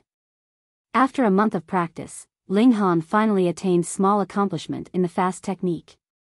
At the same time, he had also managed to advance to the middle stage of the medium extreme thanks to the help of the demonic power source. In addition to that, he also used some spare time to practice his alchemy, finally succeeding in refining the heavenly pearl pill. "Let's go and kill some more pirates," Ling Han said with a laugh. After mastering the sword technique, he naturally had to improve his skills through battle. They rode on the cloud-piercing shuttle, unafraid of coming across Sun-Moon tier elites. After all, the cloud-piercing shuttle was fast enough for them to escape. The change in the Star Sea didn't affect the Yang clan's business. In fact, it was quite the contrary, with their business thriving even more. Following the disappearance of the extreme gravity field, more and more people ventured to the Star Sea to search for treasures. In the past, one had to be at the mountain river tier if they wanted to dive into the sea. Now, however, even those at the shattering void tier and heaven tier were able to dive into the sea. A depth of 3,000 meters posed absolutely no threat to them. Of course, the demonic beasts in the sea were still a huge threat. If one were to die in the mouth of a demonic beast while searching for treasures, they would only be able to blame it on their terrible luck. Without the disturbance of the demon master, the cloud-piercing shuttle was able to operate at its peak. Even if they wanted to circle the entire sea, it would only take them a day at most. As they had drifted in the sea for a few days after being shipwrecked, Ling Han had managed to learn a lot about the Yang clan's sea routes from Yang Taicheng. Right now, he was also steering the cloud-piercing shuttle along those exact routes. There. He brought the shuttle down near a large ship that was currently engaged in an intense battle. It was a large ship owned by the Yang clan, guarded by an elite at the Sun-Moon tier. Thus, the pirates had naturally sent an elite at the same cultivation level. Right now, they were fighting a fierce battle on the surface of the sea. This would have been impossible in the past. However, without the extreme gravity field, how difficult would it be for Sun-Moon tier elites to walk across the sea? If they advanced one more tier, they would be able to soar through the sky. Ling Han stored the shuttle away and entered the battlefield with Shui Yenyu, both of them launching ferocious attacks at the pirates. The battle was extremely chaotic, so they didn't attract the attention of any elites even though they had drawn the attention of some people when they had descended from the sky. Moreover, their cultivation levels were far too low, so they could be easily killed no matter which side they belonged to. Die, brat! A pirate immediately charged over with his saber. He was an elite at the peak stage of the medium extreme, so he charged over without any fears, fully confident that his advantage in cultivation level would allow him to easily crush Ling Han. Ling Han smiled faintly as he activated the fast technique. Pa! The pirate swung his saber, yet he was shocked to discover that his arm had already been severed from his body. He then saw his body separate into several pieces. He had actually been dismembered in a fraction of a second. Only then did he come to his senses.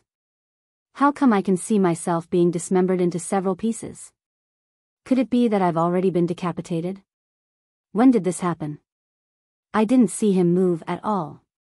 These were the last thoughts that flashed through the pirate's mind.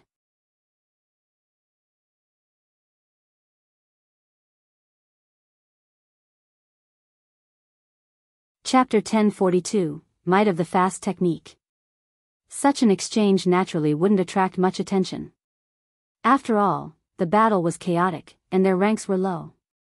Ling Han was extremely satisfied. He could have killed his opponent with a single strike, yet after performing the first strike, he felt that the amount of time that had passed was far too short. Thus, he performed several more strikes, some to the left, and some to the right. It looked as if he had only performed a single strike, yet in reality, he had actually performed a total of 11 strikes. I can still be faster, he said in his mind. Another pirate charged over, and shouted, "Detestable brat! Die!" He was an elite at the early stage of the high extreme. Ling Han slashed his sword at the pirate. Pooh! Blood sprayed through the air, and the pirate instantly became a pile of cut-up flesh. What?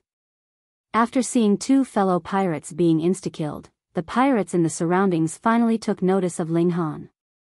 5 people instantly leaped over, one of them at the late stage of the high extreme, 2 at the early stage of the high extreme, and 2 at the peak stage of the medium extreme.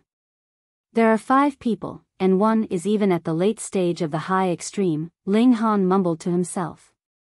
Theoretically speaking, his battle prowess was also only at the late stage of the high extreme. As such, just a single pirate was enough to keep him occupied.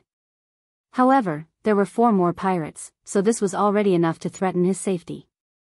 Of course, this was before taking the fast technique into consideration.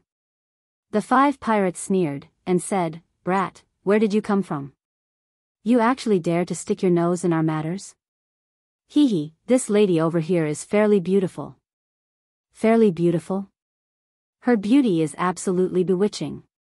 Kill that brat and capture the lady. We'll be able to have some fun with her. Definitely. The 5 pirates charged at Ling Han together. 5 people, huh? That's slightly challenging. Ling Han swung his sword. Shwa, shwa, shwa. Sword light flashed about at a speed so fast that one couldn't follow it with their naked eyes. Ling Han sheathed his sword, and it was as if he hadn't performed even a single strike. Pa, pa, pa, pa. 4 of the 5 pirates collapsed, with only the pirate who was at the late stage of the high extreme still alive and standing. However, there was a deep gash on his neck, and it was clear that he had only just escaped being decapitated. A cold chill gripped the remaining pirate's heart. He hadn't actually noticed the sword light, and had only used his origin power and hand to protect his neck after sensing an approaching danger. This saved his life, yet 4 of his 5 fingers had still been sliced off. This cultivator is far too terrifying. What kind of sword technique is he using? It's completely capable of soundlessly killing someone. One had to realize that all 5 of the pirates possessed a cultivation level that was similar to or above that of Ling Han. In fact, the remaining pirate was a full minor level above Ling Han. However, 4 of the 5 pirates had been disposed of in an instant, and the remaining pirate had also had 4 of his fingers sliced off. This was in addition to being slashed across the neck and almost having his throat cut out. Is this brat a 5-star genius? No, no, no. Even if he's a 5-star genius, his battle prowess will only be on par with mine. How could he almost insta-kill me? Ling Han's hand was trembling slightly, and his breathing was also a little uneven. The origin power in his body was also a complete mess. The distinguishing feature of the fast technique was that it could break the regulations and generate a speed that exceeded one's cultivation level. Thus, the regulations of heaven and earth would also affect the wielder's body immensely. Almost, Ling Han murmured to himself. He had performed 5 strikes just then, and his intention had been to kill all 5 of the pirates. To his surprise, however, one of the pirates had managed to come out of it alive. He calmed his breathing and unleashed the fast technique again, targeting the last remaining pirate. The pirate was terrified, and all he could do was use his origin power to protect the weak points on his body. This was his only option as he had absolutely no idea where Ling Han's attacks were going to come from or land. The problem was, the area that he needed to defend was far too large as he needed to spread his origin power over several fatal weak points. However, Ling Han could easily focus his attacks on a single point, rendering the pirate's relatively weak defenses completely useless. Pang, pang, pang. The speed of Ling Han's sword was incredibly fast. How incredibly fast? It was so fast that the pirate's origin power shield shattered after taking 2 strikes. Moreover, this shield needed time to regather, while the speed of Ling Han's sword strikes was far quicker than the speed at which the pirate's origin power shield could reassemble. The pirate was merely able to last for 3 breaths of time. Blood spurted through the air as the pirate gazed at his chest in disbelief. His heart had been pierced, and his dantian had also been shattered. Pang! He collapsed, never to wake up again. Meanwhile, Ling Han was panting heavily. The fast technique was extremely taxing on one's origin power and stamina. Moreover, it was also extremely detrimental to one's body. As such, it placed a tremendous burden on whoever wielded it. Detestable brat. Another pirate leaped over, this one at the consummate level of the mountain river tier. His hair was a mess, and his face was chubby and full of excess flesh. There was a huge cleaver in his hand, and not a single part of him looked like an immortal level elite. Instead, he looked like a swine butcher. Divine patterns lit up on the blade of the cleaver as the pirate swung it at Ling Han with both hands. The divine patterns dazzled with a radiance that made it impossible to trace the cleaver's trajectory. Consummate level? Ling Han was itching to test his mettle. He took a deep breath before activating the fast technique and unleashing a flurry of attacks. In terms of speed, the fast technique was most likely the quickest in the world. At the very least, no immortal at the consummate level of the mountain river tier could beat Ling Han in speed. Thus, the disheveled pirate could only switch from attack to defense. He held his cleaver across his body, blocking a good half of it. At the same time, his body radiated with a faint golden glow that pushed his defensive prowess to extreme. Ha! He didn't stick only to defense, clenching his left hand into a fist and ferociously swinging it at Ling Han. Pung! The two of them exchanged a strike. A gash appeared on the pirate's neck, though it wasn't very deep. Meanwhile, Ling Han had been struck on his shoulder, which had clearly caved in under the impact. Truth be told, Ling Han had definitely been injured more in this exchange. However, the pirates and sailors who had witnessed this exchange were all immensely shocked. Ling Han was only at the middle stage of the medium extreme, while his opponent was already at the middle stage of the consummate level. There was a whopping 8 sub-minor levels between their cultivation levels. Even if the pirate was no prodigy, Ling Han had still managed to fight almost 8 stars above his level. 8 stars. Who could believe this? Who dared to believe this? The pirate was both shocked and infuriated as he felt the gash on his neck. Although it looked like he had the upper hand, and had been able to deal his opponent more damage, Ling Han's strike would have been able to end his life had it been that little bit stronger. Cold sweat poured down the pirate's body as he realized that he had taken a trip to death's door and back. "I can't let you live," he roared. His cleaver dazzled brilliantly as he swung it at Ling Han. He was going to kill Ling Han while the latter was still weak and injured. Otherwise, he would definitely be no match for Ling Han in a few years' time. Much to his shock, however, he immediately noticed that Ling Han's shoulder was healing at an unbelievable rate. Pooh! He was so shocked that even his attack ground to a halt. His brain was ringing with disbelief. Such a powerful physique coupled with such an astonishing regeneration ability. Is this brat a beast? Come again. Ling Han said with a chuckle. Fear flashed across the pirate's face. His cultivation level was higher than Ling Han, and his strength was also greater than Ling Han. However, there was terror in his heart, and he had absolutely no confidence in winning anymore. A middle-aged pirate appeared, and humphed. What an arrogant brat. His had a skinny build, yet there was an image of a red sun behind his back. Sun Moon Tier.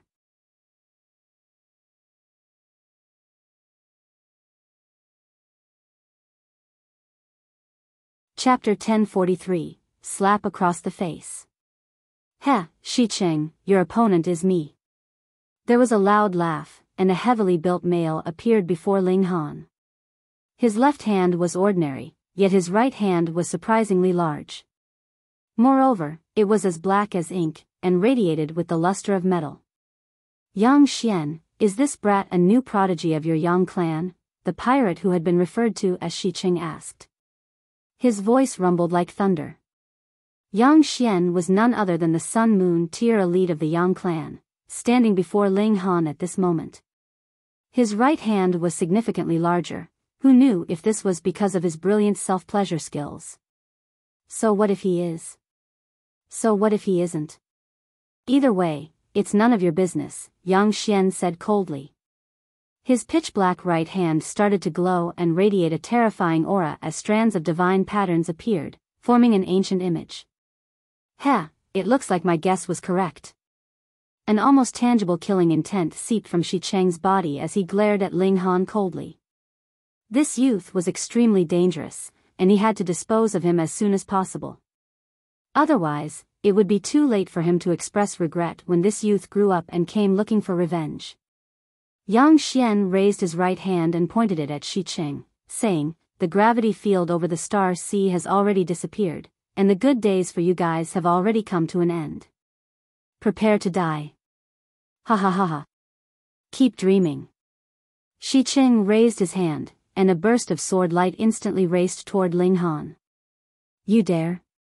Yuanxiang slapped his right hand down, and the divine patterns on his hand instantly transformed into a length of chain that whipped toward Xicheng's body. Ferocious waves domineering flash. Xicheng roared. A wave surged from his body and slammed into the divine pattern chain, causing it to falter momentarily. Seizing this opportunity, Xicheng charged forward and stabbed his sword at Ling Han's chest. Yuanxiang was slightly astonished by what had happened. He had fought Xicheng several times before, and knew that the ferocious waves domineering flash was his trump card. He could only use it a limited number of times in a set time period, so Yuanxiang was caught off guard upon seeing Xicheng unleash this attack again so soon. His killing intent was far too resolute.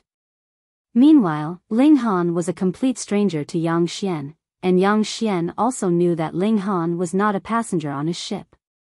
So, how could he protect him with all of his strength? Their attitudes were completely different, so the effectiveness of their techniques was naturally different as well. Xicheng broke through Yuanxiang's defenses and dashed toward Ling Han.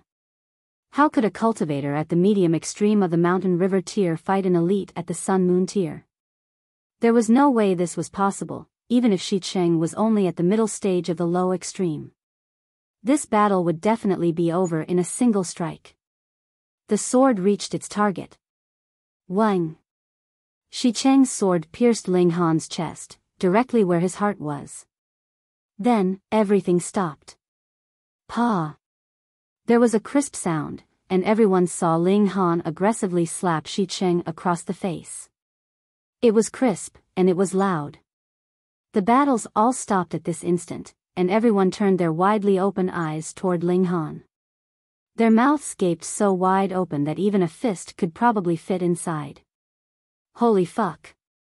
What just happened? Are my eyes going blurry? Why do I feel like I saw Captain Xicheng being slapped across the face? Fuck! Who is that brat? He's far too freakish. He actually slapped the captain of the pirates. Is he really only at the mountain river tier? When he was fighting just then, I only saw 2 mountains and a river, which means that he hasn't even reached the late stage of the medium extreme yet. How is that possible?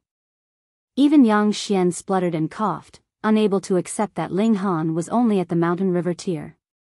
Ling Han flapped his hand, and said, "Your face is truly thick. Even my hand hurts after slapping you." He had used the fast technique when slapping Xicheng, meaning that the speed of his hand had been incredibly quick. Meanwhile, Xicheng had been extremely careless as he had thought that his sword strike would be able to insta-kill Ling Han. Who would raise their guard up when facing a dead person? However, Xicheng was at the sun-moon tier, after all, and so he had been able to protect his face with some origin power even though he hadn't been able to dodge Ling Han's strike. Thus, even though Ling Han had slapped Xicheng, it was actually the former who had been hurt more. Xicheng was slightly dazed. Then, his face immediately became pale before flushing red with anger. In the end, it turned dark with fury. Fuck. Even if he had used his iron face technique to shatter Ling Han's hand, that was still an unbelievably embarrassing sight. He, an elite at the sun-moon tier, had actually been slapped by a mere ant at the mountain river tier. How utterly humiliating. Xicheng's hair stood on ends, and he shouted, "Brat, I'm going to kill you." Right now, he didn't have the patience to mull over why his strike had failed to kill Ling Han, and why Ling Han had managed to slap him instead. The main point was that he had been slapped.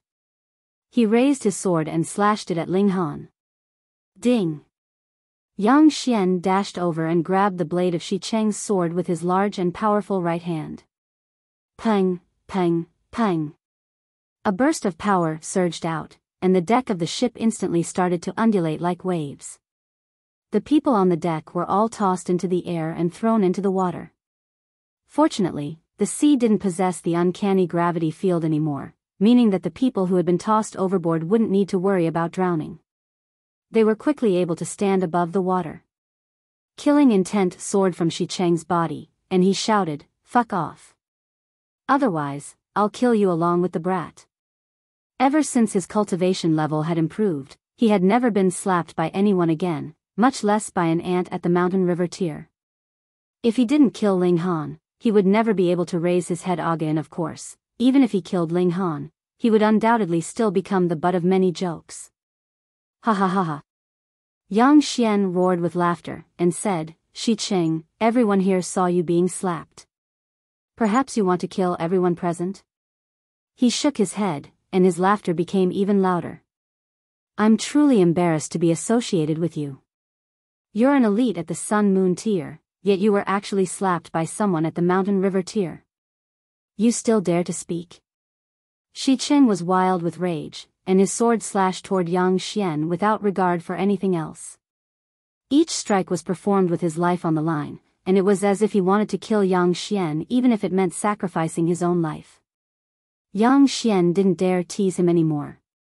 He wasn't planning to die alongside Xiqing, so he naturally wouldn't provoke him any further. However, Xiqing had truly gone berserk with anger, and he was indeed planning to kill everyone present to hide his embarrassment. Die! Die! Die! Xiqing unleashed his full strength. Damn it! Yuanxiang hadn't anticipated that Xiqing would be so rash. He was under immense pressure right now, and a slip was all it would take to end his life. Most importantly, he had never planned to fight with his life on the line. Thus, his strikes were all full of hesitation, and as a result, he was forced onto his back foot. Ghost Shadow Step.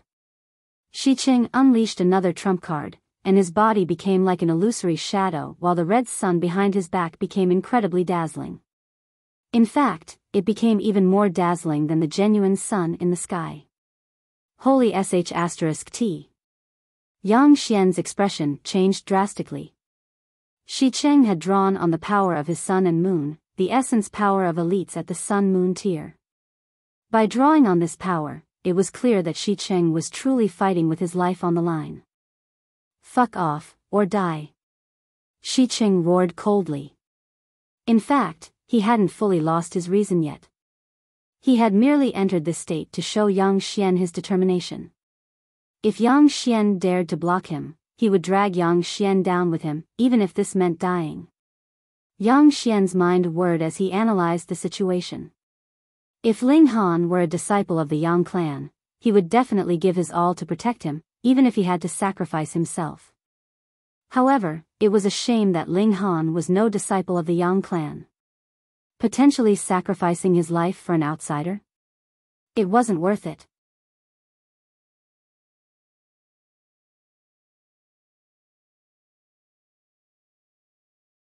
Chapter 1044, Yielding. The expression on Yuanxiang's face clearly indicated that he wanted to retreat. Ling Han was a stranger who had joined in on the battle, so there was no need for him to risk his life to help him. In any case, the Yang clan didn't hate pirates as much as outsiders thought they did. That was right. The Yang clan and pirates were indeed mortal enemies. In the millions of years of their existence, the Yang clan had lost countless clan members to the pirates. However, without the existence of the pirates, would cultivators still need the Yang clan to protect them? Without the pirates, how could the Yang clan earn enough income to support their clan? When all hares were killed, the hounds would be stewed and eaten one. This was a concept that even mortal humans knew, so how could the Yang clan not understand this? Thus, the Yang clan only ever sought to protect their own ships. As for exterminating pirates, they had never been proactive or keen to do it. After all, they would be hurting their own interests if they proactively hunted pirates. Of course, Yuanxiang couldn't make his retreat when facing the pirate too obvious. Thus, he could only decrease his strength slowly and eventually reveal a flaw, and then finally let Xiqing pass him. Ling Han naturally noticed it, and he sneered in his mind. He then turned to Yuanxiang, and said, "Thank you for helping, senior. Wife, it's time for us to retreat." Xiao. Before Yuanxiang could even reply, he pulled Shui Yenyu into the cloud-piercing shuttle with him and immediately soared into the sky. Thick face, I'll come to slap you again some other time. Ling Han didn't forget to tease Xiqing as he left. Xiqing seethed with rage and violently leaped up, reaching a height of almost 300 meters. He wanted to jump onto the cloud-piercing shuttle and pummel Ling Han into the sea. However, once the shuttle was activated, its speed would be 4 times that of ordinary Sun-Moon tier elites. That being the case, how could the enraged Xiqing catch up to them? Xiqing fell from the sky and landed in the sea with a loud plop. *T. *T. He cursed loudly as he trained his gaze on Yuanxiang. If this person hadn't blocked him, how could the detestable little brat have had enough time to retrieve his flight god tool and escape? Fuck.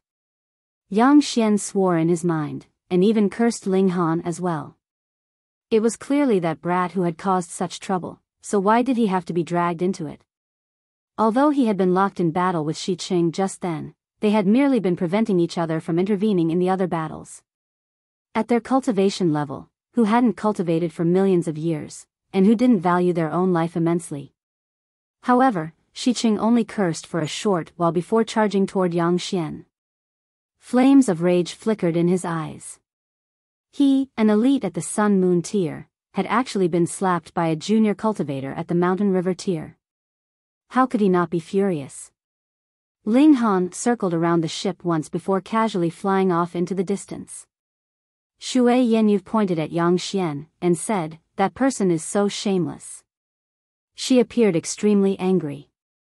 They were helping the Yang clan, yet the Yang clan actually allowed the pirate elite to attack Ling Han. This left her extremely disappointed. It's fine when you get used to it. Ling Han didn't think much about what had just happened. Most people only cared about their own benefits, so how could he expect a complete stranger to sacrifice his life for him? Anyhow, his aim hadn't been to help the Yang clan anyway. He was merely here to kill some pirates.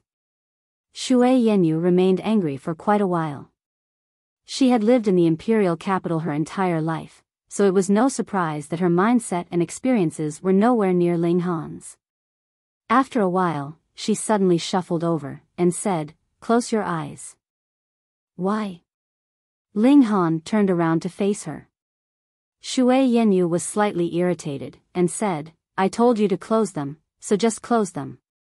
Aren't you afraid that I'll fly at random and crash the shuttle?" Ling Han asked with a chuckle. "Are you going to close your eyes or not?" "Fine. If wife wants me to close them, I'll close them." Ling Han shut his eyes and immediately sensed a shadow moving toward him. Then, a pair of warm and soft lips pressed onto his lips. Ling Han was slightly astonished. "Shui Yenyu actually kissed me?" Although Shui Yenyu was charming and naturally seductive, her personality was actually quite cold and aloof. Even though Ling Han had been hugging, kissing, and groping her this entire time, she had always been passively receiving it.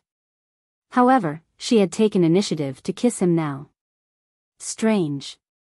He immediately opened his eyes, only to see that Shui Yenyu's eyes were shut. Her face was flushed red as she clumsily kissed him. She was clearly in heat, with her breathing heavy and her neck an alluring shade of pink.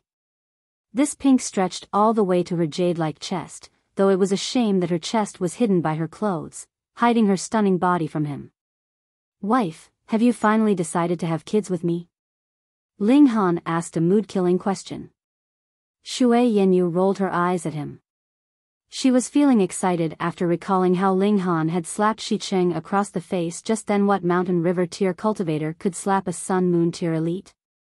Her body would go weak with excitement whenever she recalled that sight, and it was as if some kind of feeling were about to burst out of her body. This made her want to hug Ling Han tightly and give herself to him. Yet, for some reason, Ling Han was hell-bent on ruining the atmosphere. "Wife, your kissing skills aren't up to scratch. Let me teach you." Ling Han pulled Shui Yenyu over and leaned in for a deep kiss. Shui Yenyu immediately started to moan, and she placed her hands on Ling Han's chest in an attempt to push that pervert back. However, her strength became weaker and weaker, and in the end, she started to reply fervently as her arms wrapped around Ling Han's neck. This man could easily cause her body to heat up in excitement. "Damn pervert," she murmured. "I hate you." Why do you hate me? Ling Han nibbled her earlobe as he played with her breasts. I hate you because you caused someone to enter my heart. I can't forget them no matter what. Shui Yenyu aggressively bit Ling Han's shoulder. However, Ling Han's skin was too thick, and his flesh was too tough, so there was no way she could break his skin. A rush of emotions surged through Ling Han's mind. Is this seductive beauty confessing her love to me? He cupped Shui Yenyu's beautiful face, and said seriously, I'll definitely treat you well, for all eternity. Humph. You still have 2 other lovers. Shui Yenyu said with jealousy. Hee hee. Ling Han chuckled guiltily. Although he had 3 wives in waiting including Shui Yenyu had many more lovers in addition to that. He was smart enough not to continue with this topic, and said, let's swap the position. We'll go kill some more pirates as well. Shui Yenyu was absolutely stunned. This damn pervert actually said something as vulgar and as unrefined as position 1 before me? I'm done for. If I really end up with him, will I also become like this in the future? The 2 of them flew around the Star Sea on their cloud-piercing shuttle, exterminating all of the smaller groups of pirates. When they came across Sun Moon tier pirates, however, they would flee into the distance. They came and went as they pleased, and this caused all the pirates to detest them from the bottom of their hearts. 10 or so days passed, and the number of pirates that had died by their hands had already exceeded 100. Moreover, Shui Yenyu had finally broken through to the medium extreme. If news of this traveled back to the Scarlet Heaven Academy, it would definitely cause quite a large stir. Her cultivation speed was indeed much slower than Ling Han's. However, she had still managed to advance 1 minor level in only a dozen or so years. This was still an astonishing feat. Of course, this was partly because she had obtained several mountain river stones which sped up the accumulation of her cultivation. This was in addition to the heavenly chi pills that Ling Han had continuously given her, which allowed her to reach the peak stage of the low extreme in an extremely short amount of time. In the past few days, she had also fought many intense battles, and her own comprehension ability was also fairly outstanding. Thus, she was finally able to achieve this important breakthrough.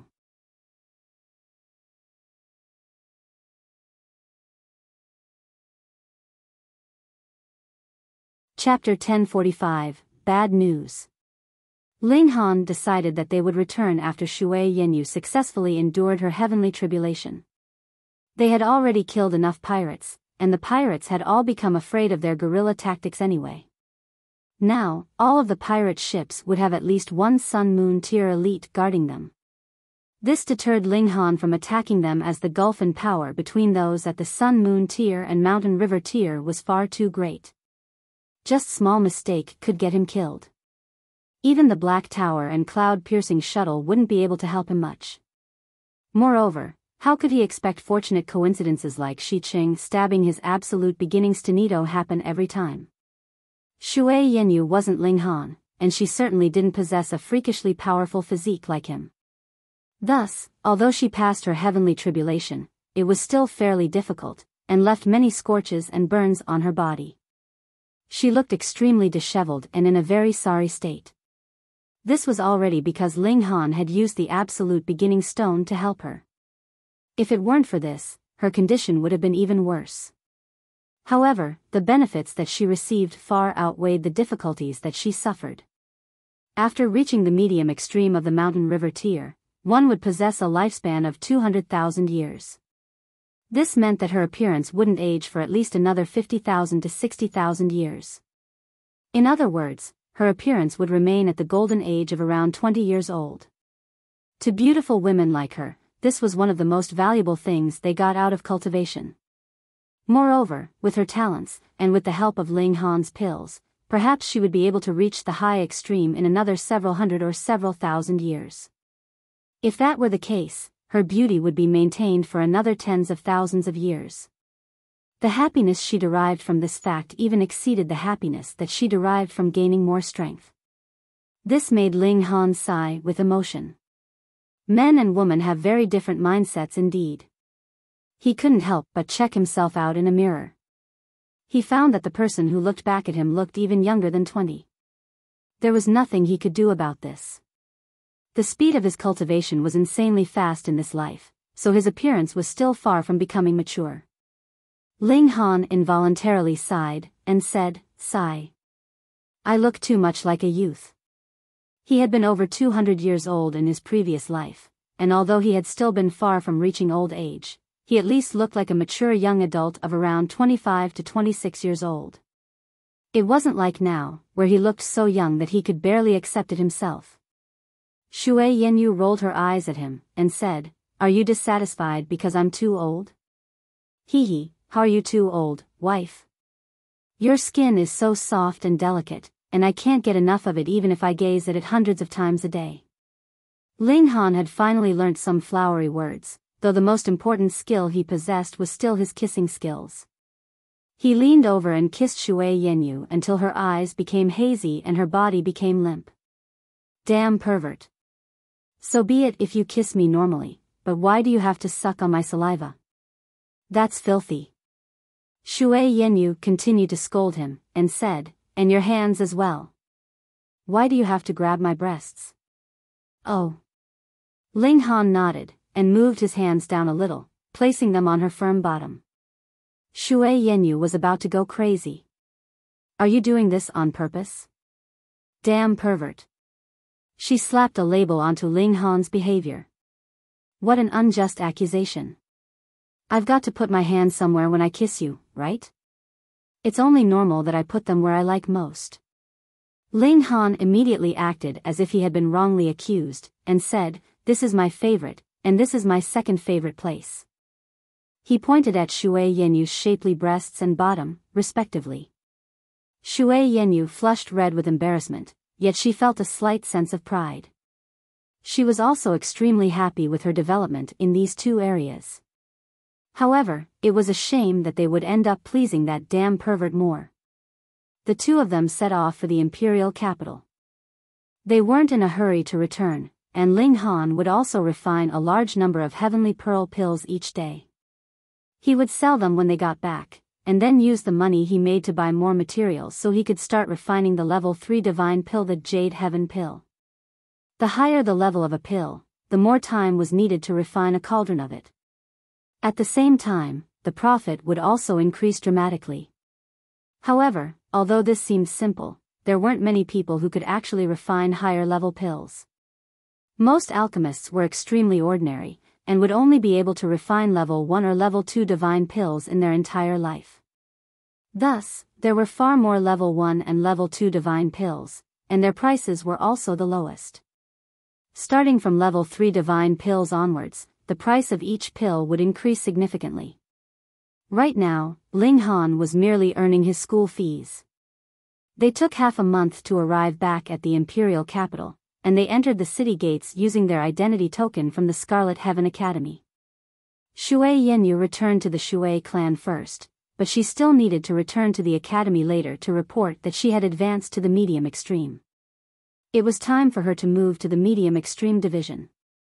In the meantime, Ling Han returned to the academy by himself.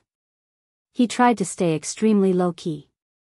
However, he was famous throughout the Scarlet Heaven Academy, and was even famous throughout the entire imperial capital. So, how could he remain low-key? Numerous people came to visit him the very next day. For example, the delicate and princess-like Li Weiwei came, and his good friends in Lin Yu and Ma Xing also came. There were also those who dreamed of becoming famous through one battle, and came to challenge him to a duel. Ling Han chuckled, and said, "Challenge me to a duel? No problem. I'll go if they can pay a fight fee of 800 to 900. Some of the challengers were unhappy about this, and grumbled, "Wasn't it only 10 true origin stone before? This is absolute bullsh**. T. How can the price suddenly inflate by so much? I wasn't this famous before, so my appearance fee was naturally lower. However, the situation is completely different now. If I weren't this famous, you guys wouldn't be lining up to challenge me either, am I correct? If you can't afford it, then go away and stop annoying me. Otherwise, prepare 10,000 true origin stones and line up to register your challenge." Ling Han turned to the Azura Demon Emperor and said, "Little Azura, help me record their details." Woof. The Azura Demon Emperor was in a puppet wolf's body right now, so he obediently barked in reply. What was dignity? Could dignity fill one's belly? The challengers were all seething with anger. Some people even rushed over and tried to use force, yet they were all easily suppressed by the Azura Demon Emperor. He had a battle prowess at the late stage of the consummate level, so there weren't many students in the academy who could defeat him in a fight. Stupid blockhead, you left for so many days. Do you still remember me, your master? Li Weiwei was extremely tsunderish. She crossed her arms before her chest, which she was trying very hard to push out. It was a shame that she was fairly flat-chested. Although she tried very hard to emphasize her chest, there was only a very small effect. Ling Han laughed loudly, and said, "Congratulations on reaching the Mountain River tier." Li Weiwei instantly became happy upon hearing this, and said, "That's right, I've already refined all of the Mountain River stones and reached the middle stage of the low extreme." However, her mood immediately fell again, and she said, "It's a shame that I still haven't been able to comprehend the true secrets of the Mountain River tier yet." "Don't beat yourself over it," Ling Han consoled. "There's still quite a while before you reach the peak stage of the low extreme, so you can take your time to comprehend it. Anyhow, you're already at the Mountain River tier, so it should be much easier to work back on your comprehensions." Li Weiwei shot him a glare, and said, "So what you're trying to say is that I'm stupid for still not being able to comprehend it?" Ling Han was rendered speechless. "If you truly want to twist my words like that, there's really nothing more I can say." If it were Shui Yenyu, he would still try to coax her a little. However, he had no intention of furthering his relationship with Li Weiwei, so he naturally had to remain a little more distant. He had absolutely no intention of flirting with this princess-like woman. "That's right." Li Weiwei's expression suddenly became serious, and she said, "I've got some bad news for you. Zhao Luan has broken through to the Sun-Moon tier." "So fast?" Ling Han was slightly surprised. Even for a prodigy like Zhao Luan, advancing one minor level still required at least several dozen years of cultivation. As such, it would be even harder to advance one major tier. How did he break through to the Sun-Moon tier so soon? This is extremely abnormal. Li Weiwei clicked her tongue, and said, "I heard father say that Great General Zhao obtained some kind of supreme divine pill after risking his life and entering an ancient ruin. Great General Zhao was severely wounded as a result, and even our great empress was alarmed." Ling Han stroked his chin in thought. This was indeed very bad news.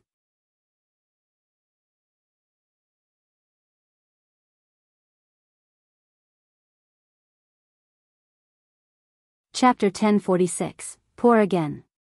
Ling Han temporarily laid aside his displeasing troubles, and moved to handle a more pressing issue.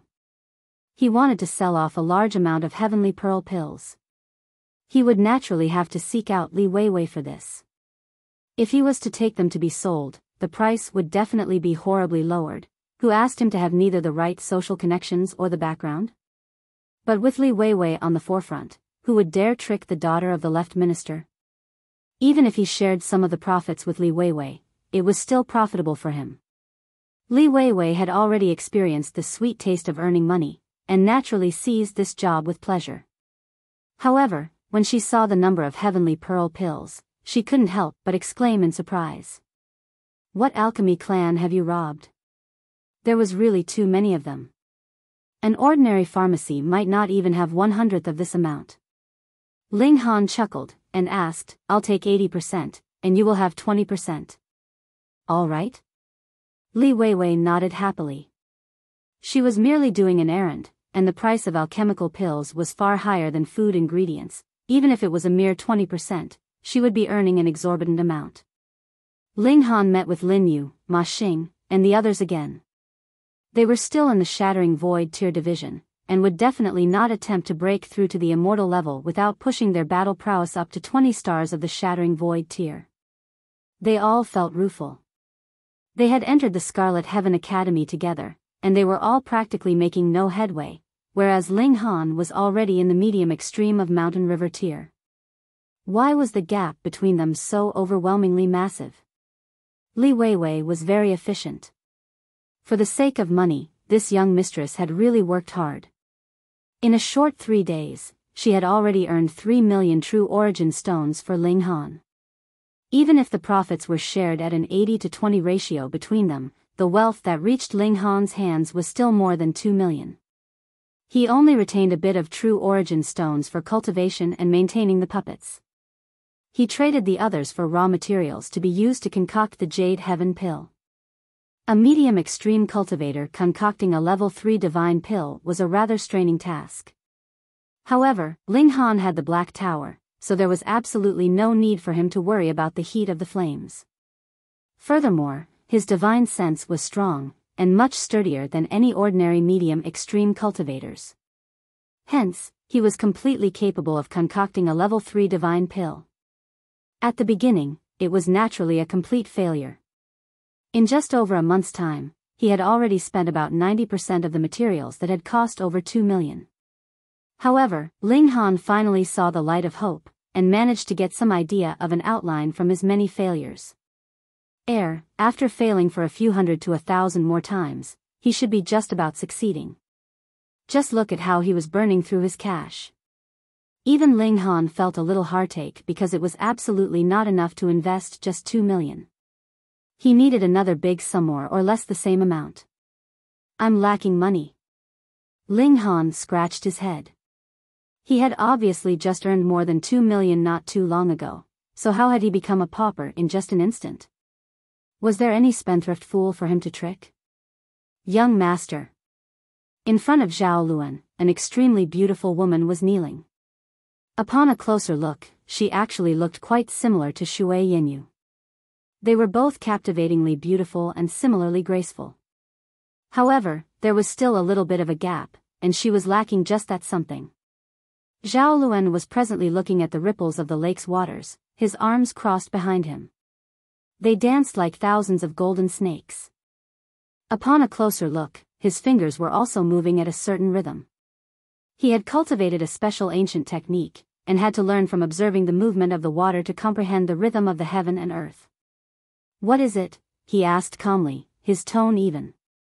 From his expression, he seemed to have completely walked out of the shadow of being defeated at Ling Han's hands. Ling Han and Miss Shui have returned, the beautiful woman said. Her name was Yang Luodan. That calm expression on Zhao Luan's face suddenly twisted, his right hand involuntarily clenching into a fist. Losing to Ling Han even if it was because his cultivation level had been restricted was still the greatest stain in his entire life. What more when Ling Han was still walking around with Shui Yanyu everywhere, and this was his reverse scale one. Those two pieces of trash, they can't even accomplish such a little matter. Zhao Luan humphed. Now, both Ling Han and Shui Yanyu had returned, whereas Sua Xiao and Fan Yong had disappeared. Obviously, not only had they not succeeded, they had also been killed by Ling Han. Though the truth of the matter was a little different, it was true that these two people had indeed failed and died. Zhao Luan could not understand. Those two were at the peak stage of the high extreme, their battle prowess could exceed 2 to 3 stars, and they had even been given 2 treasures. And even then, they could not kill Ling Han.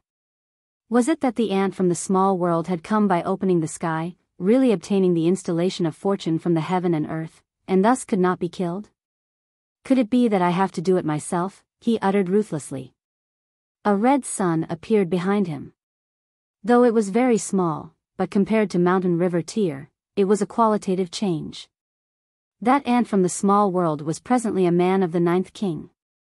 How many would dare to oppose Ling Han on the surface? Were they not afraid to provoke the anger of the 9th king? Then, putting aside Zhao Luan, even if Great General Zhao stepped out, it was useless. Young master, why don't we ask someone from the Dark Night Hall? Yang Luodan suggested. Zhao Luan's expression clenched involuntarily. He humphed and exclaimed, "How dare you!" The Dark Night Hall was the public enemy of the 3 great majestic empires. Zhao Luan himself was the son of the great general. If it was known that he had any dealings with the Dark Night Hall, wouldn't he attract the attention of the Empress? Then, if she conducted an investigation, there was a possibility that he might even be executed. If he committed a crime when he well knew the law, his crime would be even heavier. Yang Luodan hurriedly knelt and uttered, "Please quell your anger, young master." At first, Zhao Luan was planning to rebuke her some more, but when he saw Yang Luodan kneeling on the ground, her rounded hips sticking up proudly, he couldn't help but feel his *** stir. Before entering into Sun Moon tier, the great General Zhao would not allow him to approach any women, fearing that he would be drunk in sexual pleasures and thus hold up his cultivation. However, this ban had already disappeared by now. Zhao Luan did not favor any ordinary beauties, and had only Shui Yenyu in his heart. However, Shui Yenyu was showing determination that she would prefer to marry a pig, or a dog, anyone but him. This made him very furious, and that was why he deliberately sought out Yang Luodan to be his follower, inevitably with the purpose to treat her like a substitute for Shui Yenyu. However, Yang Luodan was still not Shui Yenyu, after all. Moreover, he had had no such interest all this while right until this moment, when he was provoked by the news about Ling Han. His self-discipline had also fallen to rock bottom. He suddenly pounced over, and impatiently tore off her clothing. "Young master, what are you doing?" Yang Luodan exclaimed in shock, but there was a hint of pleasure in the depths of her eyes. She was not just satisfied with being Zhao Luan's follower. Her ambition was greater than that. She wanted to become the young mistress of the general's residence. Sticking out his waist, Zhao Luan had entered into Yang Luodan, and began to madly thrust into her. Yang Luodan wrapped her arms around Zhao Luan, a hint of a smile around the corners of her lips. The first step of her plan had already succeeded. "Young master, what do you think about my idea? We can conceal our identities. In any case, the Dark Night Hall only recognizes money and not people," she continued while panting. Merely satisfying Zhao Luan's *** was useless, would only treat her like a tool for him to release his frustrations. How could Zhao Luan have his usual judgment in this kind of situation? He nodded his head absent-mindedly, and replied, "You will be in charge of this matter." After he said this, he greedily sucked Yang Luodan's breasts, imagining her to be Shui Yenyu, and couldn't help but be even more excited than before. Ling Han had already expended all the materials, and was still unable to concoct the Jade Heaven pill. Now that his pocket was empty, he could only concoct some more Heavenly Pearl pills to earn money in order to fund alchemy with alchemy. Time passed very quickly, and in the blink of an eye, 5 months had passed. For cultivators, 5 months was really just a blink of an eye. There was not much difference between 5 months for cultivators and the passing of a few days for ordinary people. But for Ling Han, 1 month's time was enough for him to experience a massive change. The Jade Heaven pill was finally concocted, and he, too, had stepped into the late stage of the medium extreme. You're tuning into the Biyao's Wuxia Chronicles YouTube channel. Don't forget to subscribe and join us on this journey to catch the most captivating stories.